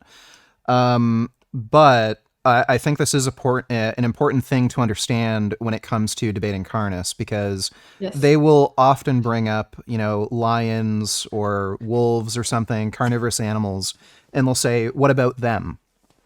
Now, you can vary if you, this probably won't happen because most people who debate these issues are fucking morons. But if you do get into a debate with somebody who's a good debater and a smart person, they will point out the hypocrisy where you say it's wrong to kill animals for food, but you're okay with other animals killing animals for food. Yeah, So we're if you're not. yeah, so if you're going to grant animals rights, that means they'd have to be protected under human rights laws from people killing them and even other animals killing them.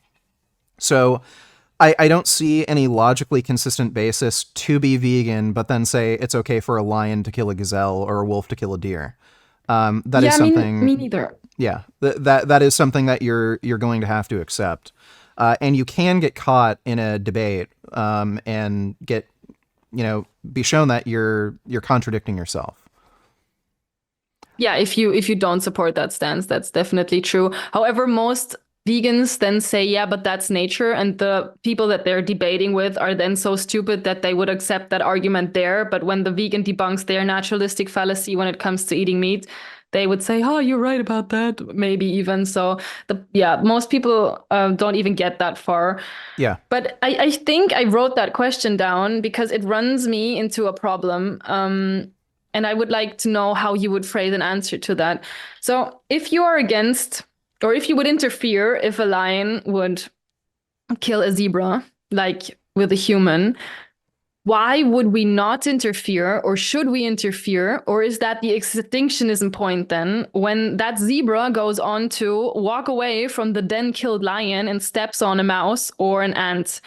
Why is that intention of an animal, like the lion, who doesn't even do it intentionally, I guess, because he doesn't have a moral compass, we at least say that. Why does that matter, but it doesn't matter when the zebra steps on a mouse, or does it? Yeah, so I wouldn't consider it a rights violation. So if you drive your car to the store, there is a chance that you could run somebody over. And it happens quite frequently. I think there's roughly 30 to 40,000 traffic deaths per year in the United States alone. And worldwide, it's crazy, crazy high. You're talking about hundreds of thousands, especially in places like India where there's like no traffic laws. But we're not going to say, well, you could kill somebody by driving your car, so it's okay to just get a gun and shoot somebody you don't like. I see those two types of deaths as fundamentally different, where one's a rights violation, one is an unintentional death. Yeah, I And that's my go-to answer usually too, but the well, if you're talking to an victim, ethicist, they have a fundamentally different sort of yeah, view on this, because they don't really care about the rights violations. They care about yeah, the suffering that's occurring, and they think there's no amount of suffering that could justify existence. And yeah, they're I not wrong. I am a moral anti-realist. You can have that perspective. They're not wrong. It's just that you can also disagree. Like there's no objectives. There's no objective moral values. They are fundamentally just preferences. And if you would have the personal preference to have all of existence terminated to prevent suffering, you're not wrong. That's just your opinion. And it's my opinion that most creatures on Earth want to live. I want to live. And I'm fine with the downside of there ultimately is going to be some amount of suffering that happens in the world. But I think the benefit of living outweighs that negative consequence. I think that's the only argument against atheism that you can have, that you subjectively would rather have been born than not. But then again, there is like not an island with dancing souls that are suffering because they're not born. So I'm wavering rather on the side of atheism. And yeah, it has been really working me up the last few weeks because I don't really see an argument. Like when I wrote them back, I wrote them, "Hey, I stumbled over your account and it really like he has like 200 followers or something. It's called Pro Extinction." And yeah, your videos have still moved me even though you have such a tiny account. And I told them that I'm a vegan animal rights activist and that I don't think, that was my phrasing, that the world is ready for communicating that we should worry about ending sentience as a whole. And he said that's an argument that vegetarians bring, or not, or pick me vegans bring, when they say the world is not ready for communicating veganism as a fundamental moral baseline. And that is wishy-washy, and you wouldn't accept that here. And I was like, yeah, shit, you're right about that. But like you said, I don't know what I can pragmatically do against that. But I do believe that there's a threshold, and I don't think that you have that kind of threshold because you only value the intention. I don't. So I would Well, save the I zebra from the do. lion. So I do have a threshold for which I would support Ephilism. If I don't know, if every sentient being was in a constant state of eternal suffering, I'd definitely support Ephilism. But I think what you're getting caught up with here is Mm-hmm. you're not. I don't think you're internalizing the fact that your moral views are always going to be your views. There's nothing, there's no meaning to the universe. Nothing matters. There is only nihilism. And your view on morality is entirely subjective. So it is fine to have the viewpoint that the current amount of suffering in the world does not justify existence. But you can also have the opposite view. They're both right and they're both wrong, just depending on your viewpoint. It's my personal viewpoint that the current amount of well-being in the world justifies the suffering we're going through. I don't know if you're just trying to decide that for yourself and thinking about that, but that is, there's no arguing against ephilism. It's just personal opinion. It's like arguing, well, Mm. what tastes better, ice cream or potato chips? Well, like there's no rationalizing it to anything other than personal preference. You can't say, well, potato chips are salty and they hit your, like taste buds in a certain way, so potato chips are obviously better. There's no rationalizing it beyond just personal preference. And if you have the personal preference that the amount of well-being in the world justifies existence, then that's your position. Then you're right. You're correct. If it's your personal preference or viewpoint that the amount of suffering in the world doesn't justify existence, then you're also correct. There's no right or wrong answer.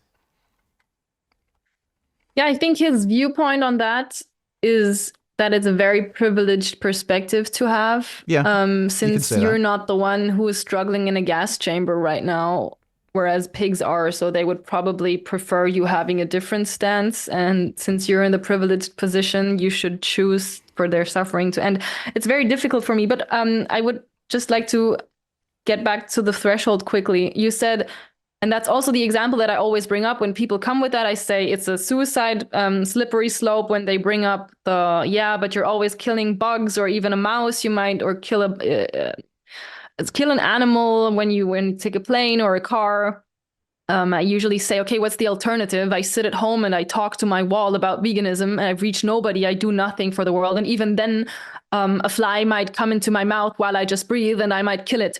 So that's how I usually end this train of thought. And I tell them they would never justify killing humans on the basis of this slippery slope. And that's usually the end, because I think we're two steps ahead of the discussion and the usual discussion that I have on this topic, and it usually ends it. But there is a threshold, right? When I say, okay, I know people die when we go driving cars, and that the intention does matter. But imagine you go to the supermarket to buy tofu or whatever, and you know with a 50% chance that you will kill 10 people. Would you allow someone to get in the car then? Depends on the people I'm gonna kill. Yeah, obviously. Okay, it's five. Yeah, Yes, yes, it's five times Hitler. Yes, you would have to take the yeah. right to the supermarket. But if it's five innocent babies that will be vegan activists, I think not. So the average human in a vegan world, or innocent animals, let's take animals, herbivorous animals, even. Um,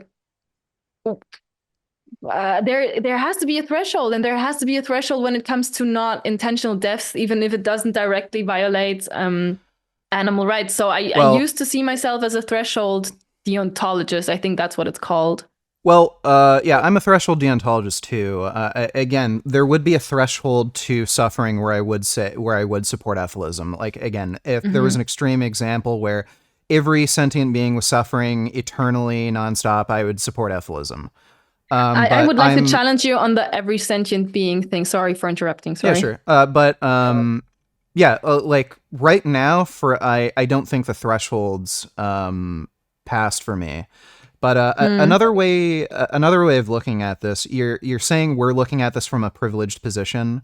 We're not the ones suffering in a gas chamber. So mm-hmm. should we kill all existence to prevent these beings from suffering in a gas chamber? Another way of looking at that is another way of looking at this is if I were suffering in a gas chamber, would I want everybody to die so that I don't die? Mm. I don't know. I'm assuming you're living a life that you enjoy. If I were suffering in a gas chamber, I wouldn't want you to die just so that I don't have to suffer like that. Mm-hmm, mm-hmm.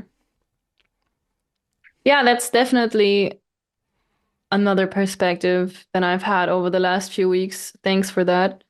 That's a good question.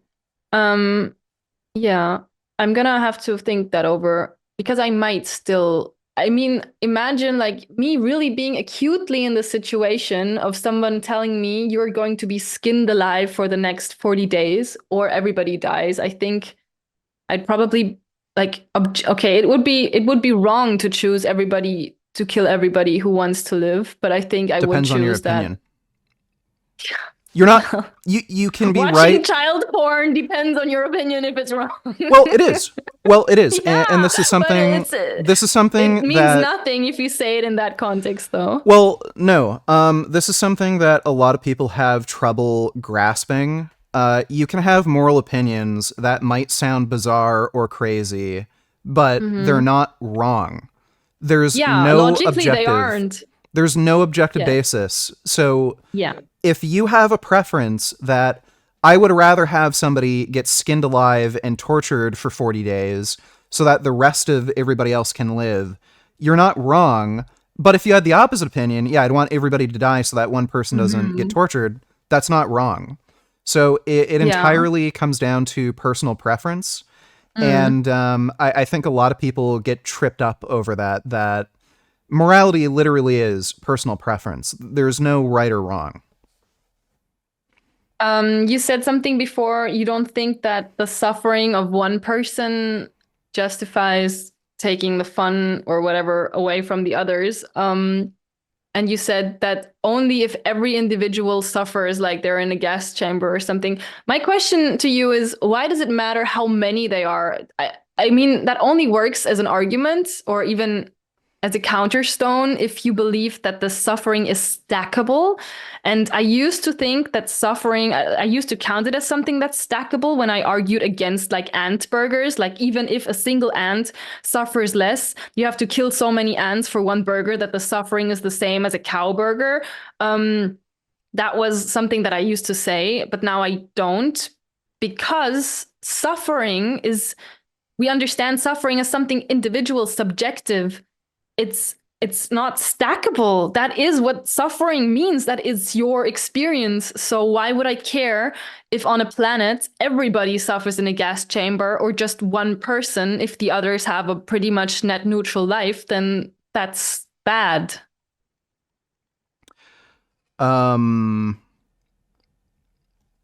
I I'm not exactly understanding what you're trying to say. Are you trying to say that um it doesn't matter if one person suffers or if like a billion people suffer, that suffering still Yeah. exists? Okay. Yeah. I think that's the F-list question to ask. Well, again, that's just personal preference. I don't know Mm. how else to. I don't know how else to break it down any further than I would prefer less people to suffer than more people to suffer. And I Mm-hmm. think there just is a threshold that I'm comfortable with where I would rather um, have a little bit of suffering for a lot of well being than Mm-hmm. no, like, yeah, I just value the cognitive experience or the conscious experience of all these beings. And if I just weigh suffering in a different way. So one Mm-hmm. person suffering matters less to me than a billion people suffering. And again, for an ethicist, they have the extreme position that there's no amount of suffering, even if only one person suffers, to justify existence. Mm-hmm. Yeah, well, okay. That's a bit of a less depressive perspective that you're giving me than I've had mulled over in my brain for the last few days. So thanks for that. Yeah, I think I'm through with apholism now. Okay. Well, let's wrap this up by just going over some fundamental problems that we're seeing in vegan activism. For me personally, infighting is definitely the worst issue, and The worst. I've had my fair share of infighting. Like I've seen David Rams have issues with me personally. I don't know if we really exactly have a beef going on. I don't think we do. But I know he made a video saying that I'm not vegan because I support culling carnivorous animals. He later deleted that video, and he was debating Ask Yourself and Dr. Avi about this. And from what I can understand, his I don't want to put words into his mouth, but from what I understand, he actually thinks culling carnivorous animals might be right, but he doesn't want to include that in any kind of vegan activism or conversation because he thinks it might make vegans look crazy and harm activism.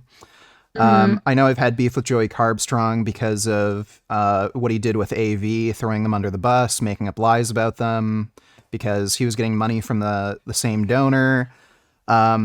The biggest issue though is just intersectional activism and intersectional feminism, and these people are just so goddamn toxic where if you have any differing political opinion, they will just ostracize you from like their group. That happened with Toronto Cow Save. I was part of their activist org. They basically kicked me out because I wouldn't support intersectional feminism. There were some women who were making false rape accusations that were just obviously false, and still they, supported this dumb idea: believe all women, no matter what, even when they're caught lying. And yeah, they kicked me out basically.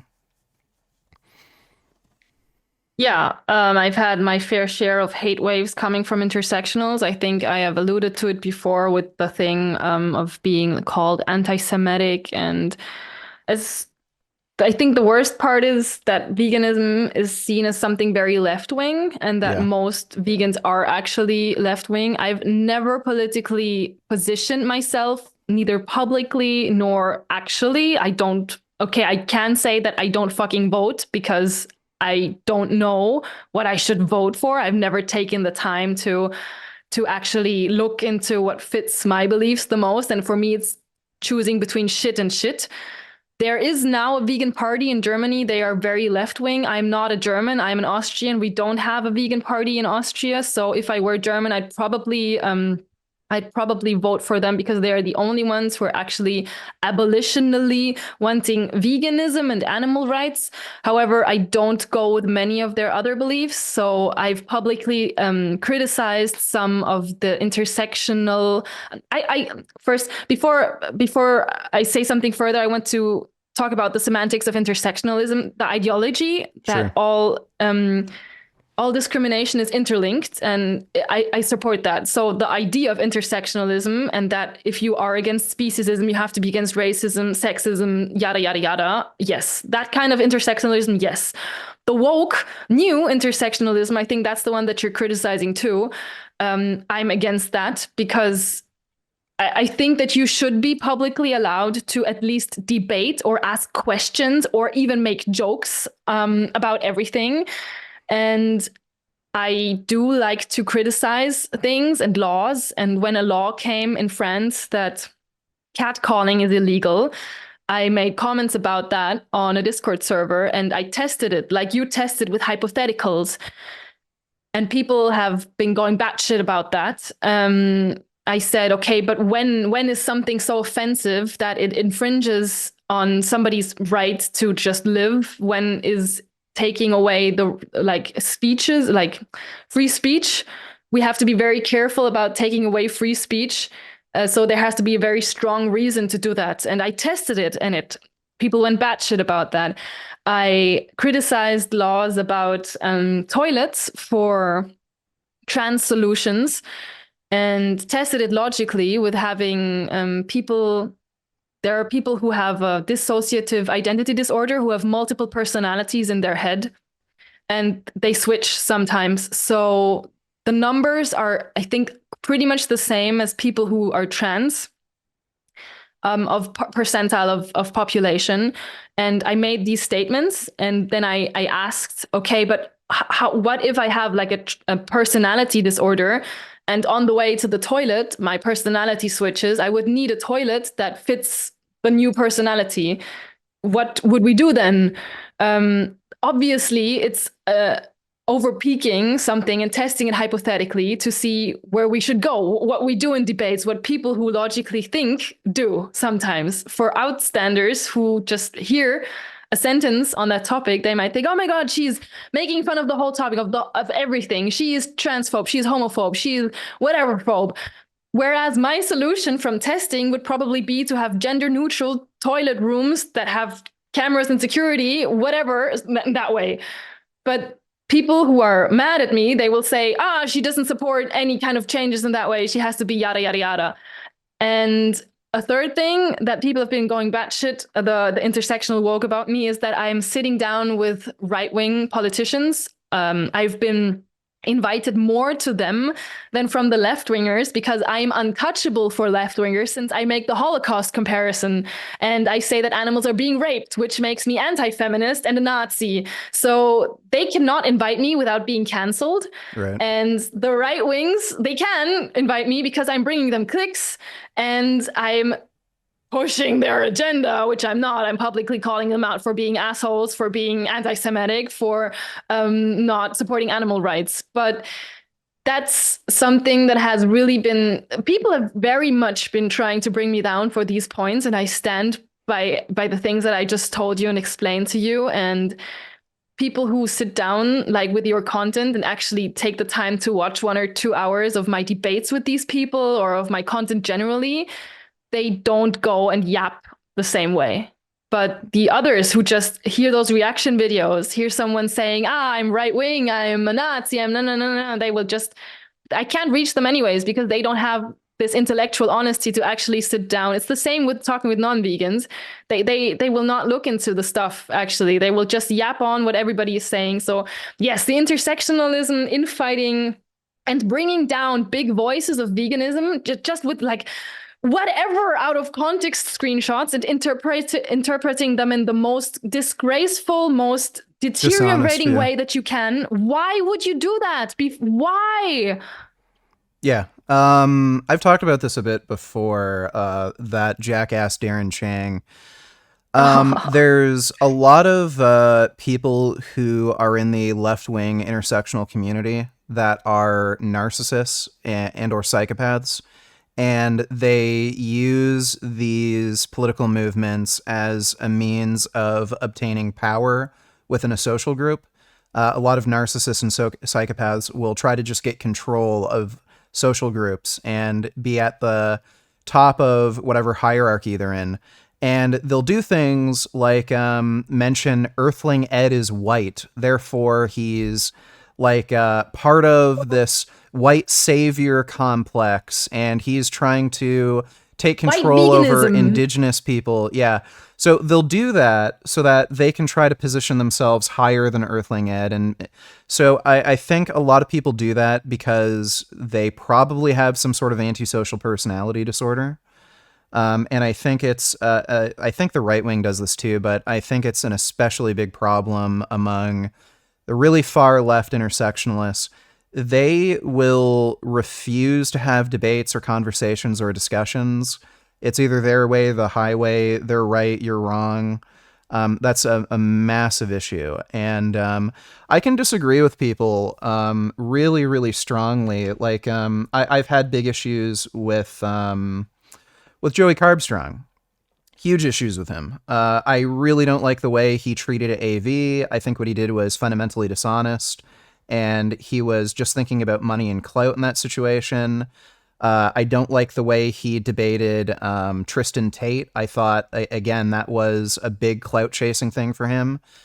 But I also think he does great activism. I think the job he did with Pignorant, that was great. And despite all of his problems, I would still be willing to communicate and work with him for the sake of the animals. And I don't think a lot of people are willing to work with people that they've had these big disagreements with. I think they take things way too personally, and they can't just set aside their differences for the sake of activism.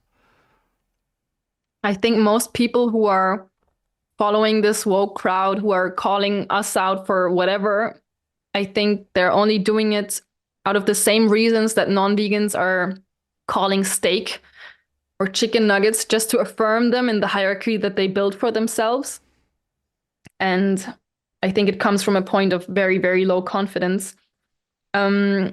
However, like publicly working with these people, I would always call them out on what I think is wrong with them if I publicly work with them.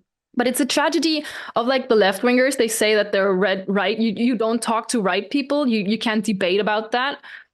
And I'm like, if they're so wrong, if everything that they are doing is so wrong, then it must be so easy to win in a debate. And you should publicly do that. I Yeah. don't understand why, if you think that you're so right, you wouldn't have a public debate about Yeah, it. it's Makes cowardly.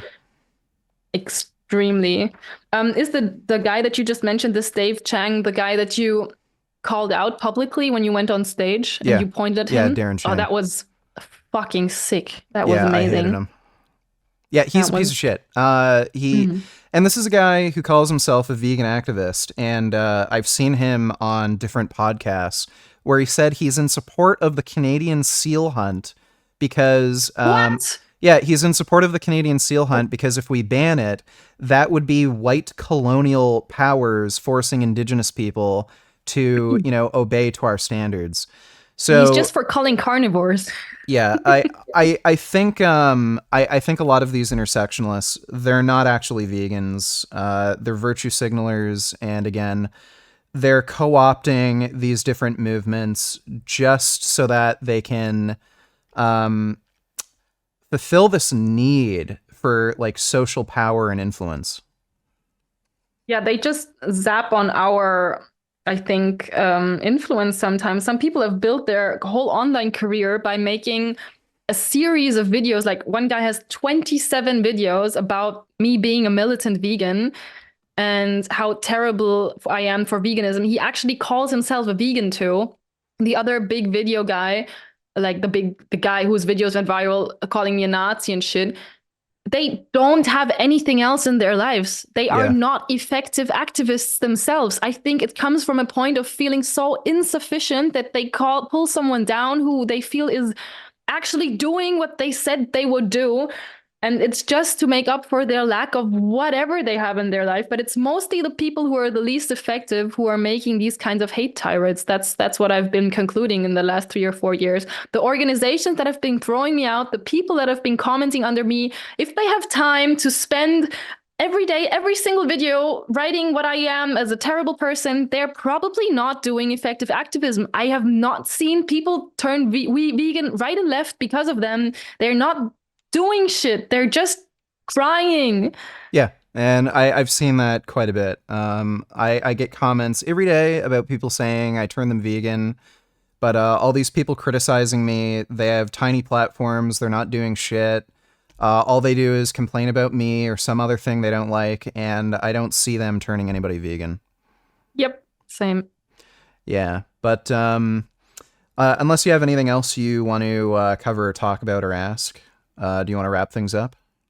Yeah, I have one more question. You said that you wanted to win the lottery. Yeah.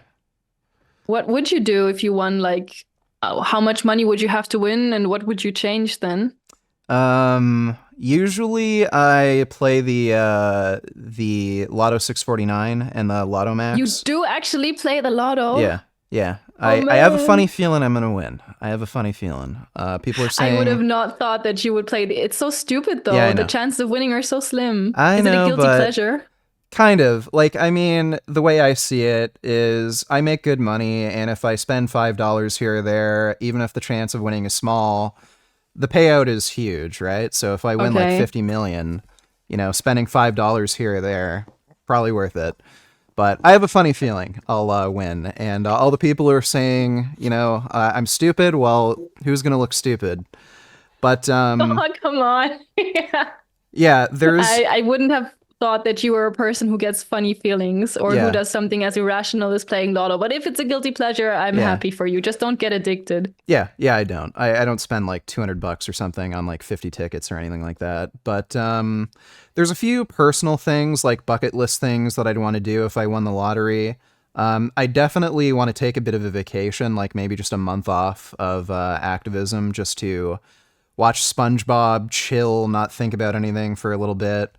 I've always wanted to tour the country, so just go around on either a motorcycle or like a cool car. I've wanted to get an Ariel Atom for a while. It's like a race car, so it'd be cool to just tour the country, either on a bike or in a car, and yeah, just see the country, see everything. Maybe meet some people. That'd be nice. But in terms of activism, I'd probably like invest in like a really good studio setup. I might hire like actors and stuff to do bigger skits. So sort of like like Jordan Peele. He has the Key and Peele. I'd like to do I that know and it. have a lot of vegan themes. So I'd like a big studio setup and maybe hire some actors to work with to do like an actual video series, sort of like Key and Peele, with a vegan sort of theme. I think that would be kind of fun, and it's up my alley. I've been doing that for a while, but just take it to kind of a next level with the lotto winnings. Why can't you do the month of vacation without winning the lottery when you say that you make good money? Yeah, I make good money, but I'm just always worried about bills and stuff like that. It's just hard to justify taking a month off Mm. when I could make like, an extra few thousand, like, I don't know. I'm not rich, Mhm. so I make good money, but I'm not like rolling in dough where I can just do whatever I want. So I see. it's hard to justify taking an entire month off. So yeah, if I won like 50 million, I'd definitely just take a short vacation. It's such humble wishes for somebody who's playing the lottery, and especially the thing with the actors. I do believe that we sometimes have this mental barrier that we can only have these creative goals when we get a certain studio or program or camera before. But I think that you could start if you need help or if you need actors. I guess we can set that up if that's actually Yeah, something maybe. that you want to do. Um, I don't think that it would take a lot of money, even neither the vacation nor that skit program. I think it's just a matter of doing it. And if I can help, please let me know. Okay. Okay, cool. Yeah, for sure. And I've seen you do music videos. Yeah. Yeah, so that'd be cool. Yeah, maybe Yeah, we'll do that. it's fun. Some take off, some don't. Like the video that you watched in stream yesterday, the one where I show my butt, it was a parody of another OnlyFans girl. She made like a serious video that was very, very bad, and people made fun and went super viral. So I thought I'd cover it and have the additional effect of actually advertising my OnlyFans as well. So that's not something that I hide, but I always try to make music that I actually would want to listen to myself, but I don't make money from music. So I think from my activism, the most expensive part is the music videos because I make them professionally and they cost like 2,000 euros each at least. Right. Um, with the cameraman and the studios and the editing. But it's something that I enjoy and I like doing, and some take off and some are just a pleasure of mine. And yeah, I try to use my OnlyFans money, well, to pay my bills and to invest in these kinds of things that I wouldn't otherwise do, and to also build up other activists. So if we're nearing the end of the stream, I would like to sum something up what I do online for people who don't know me yet. Yeah, sure. Absolutely. So yeah, my main goal is to reach many people online and to share this wisdom of animal rights through especially TikTok. I think I've become very, very effective in the last 3 years, going viral at least once a week, with videos averaging about 150,000 views on this platform. So I've also built up multiple online activists on the platform, only abolitionist activists, of course. Tash Peterson had given up TikTok, and I sat down with her and worked through her content and told her how she should get back on the platform without getting banned, without getting shadow banned, without all these things. And she went back on it, and she got like 60,000 followers and Awesome. 50, 60 million views in a short time. I have been talking to her because she hasn't been posting for the last months because she has said, it's not so effective. Girl, you're still averaging about 50K per video. What the fuck are you not posting? I'm gonna slap her when I see her again. I love you, Tash Peterson, but I don't understand why she's not posting her shorts at the moment. If she's posting them on YouTube, I do not understand that. Yes. So, but I've also built up. So yeah, we have this thing in German that I made up. It's called "Nicht vegan sein ist nicht okay," and it means not being vegan is not okay. That is the message. That is my little catchphrase. I think we should really work in the way that marketing agencies work, because these algorithms are hackable, as I've shown again and again with the people that I've built up with. I've got 5 accounts deleted and I'm still going viral regularly now. So yeah, get into marketing, get into TikTok courses, write me a DM on Instagram or an email. And what's I can your help you. Instagram? Share all your my social Instagram. media, by the way. Thanks. Just check the links. So if you want to be you just need to bring discipline, creativity, and work ethics. And then I think anyone can make it online, but nearly nobody has discipline, work ethics, and a goal. So there are not many. That's why TikTok is struggling to have good content, because most people are just doing shit. And the people who have work ethics are usually the people who are not worried about putting out shit. So very, very dumb people have it easier because they don't have like imposter syndrome or something like that.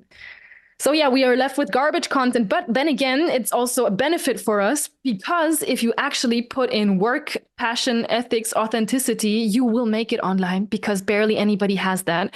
So please, if you feeling lost with your activism, if you're feeling ineffective, get online, write me. We have a network of effective activists. Our goal is to get the best cut videos, bingeable, shareable, with the most vegan impact. I've also built up and helped Carolina from Poland. She came to me. She had lower than 2,000 followers on TikTok. She had a couple of viraler videos, like 100K, but most of her videos were like 1K, and she was doing shit. And I worked through it. We did a huge workshop. I guided her first few videos. First video she posted already has like 2.5 million views now, and she has also amassed over 30 million views an insane amount of duets. She is now known in Poland. A movie is being made about her. Wow. Fucking get on that platform. You can fucking do it for the animals. And yeah, just be the most effective activist that you can. Just stop going to cubes if you're not going to film it or post about it online. It's fucking stupid if that's the only kind of activism that you're doing. You should rather share Richard's or my videos online from your toilet than going by train for 3 hours just to chit chat with some activists. It's stupid to think that that is effective activism. It's not good use of your time. Yeah. We live in the information age where everything happens online. So if you don't share it online, you have It's a not there. incredibly small impact. Just by sharing Yeah, something online, you massively increase your outreach. yes, yes, and vegan activists hate me for that. Because they feel insufficient. But I always say that if you're not doing anything online, you're pretty much wasting your time. Yeah. All right. Where can people find you again? So what's your like Instagram, YouTube, OnlyFans, and everything? Yeah, I have all that. I think you should just put my link tree down also there. say it just in Oh case yeah. somebody is too lazy. I have German. My German platforms are way bigger. Die militante Veganerin. And if you want to just have my link for all my OnlyFans-ish erotic stuff, it's meinewildeseite.com. We will also have an English handle for that soon. It finances all my activism, all this setup. Thank you very much for looking at me naked. And in English, I am the Militant Vegan. I am on every social media platform that's majorly out there. I am on TikTok, I'm on YouTube, I am on Instagram. And I will be building my English platform, posting at least one English video a week on YouTube and trying to do more English stuff on TikTok generally. So thank you for supporting, and thank you, Richard, for all your work. Yeah, no thank problem. you so much. Thanks for coming on. And maybe we can do some collabs in the future too. Yeah, I'm looking forward to it. All right, well, take care. Bye.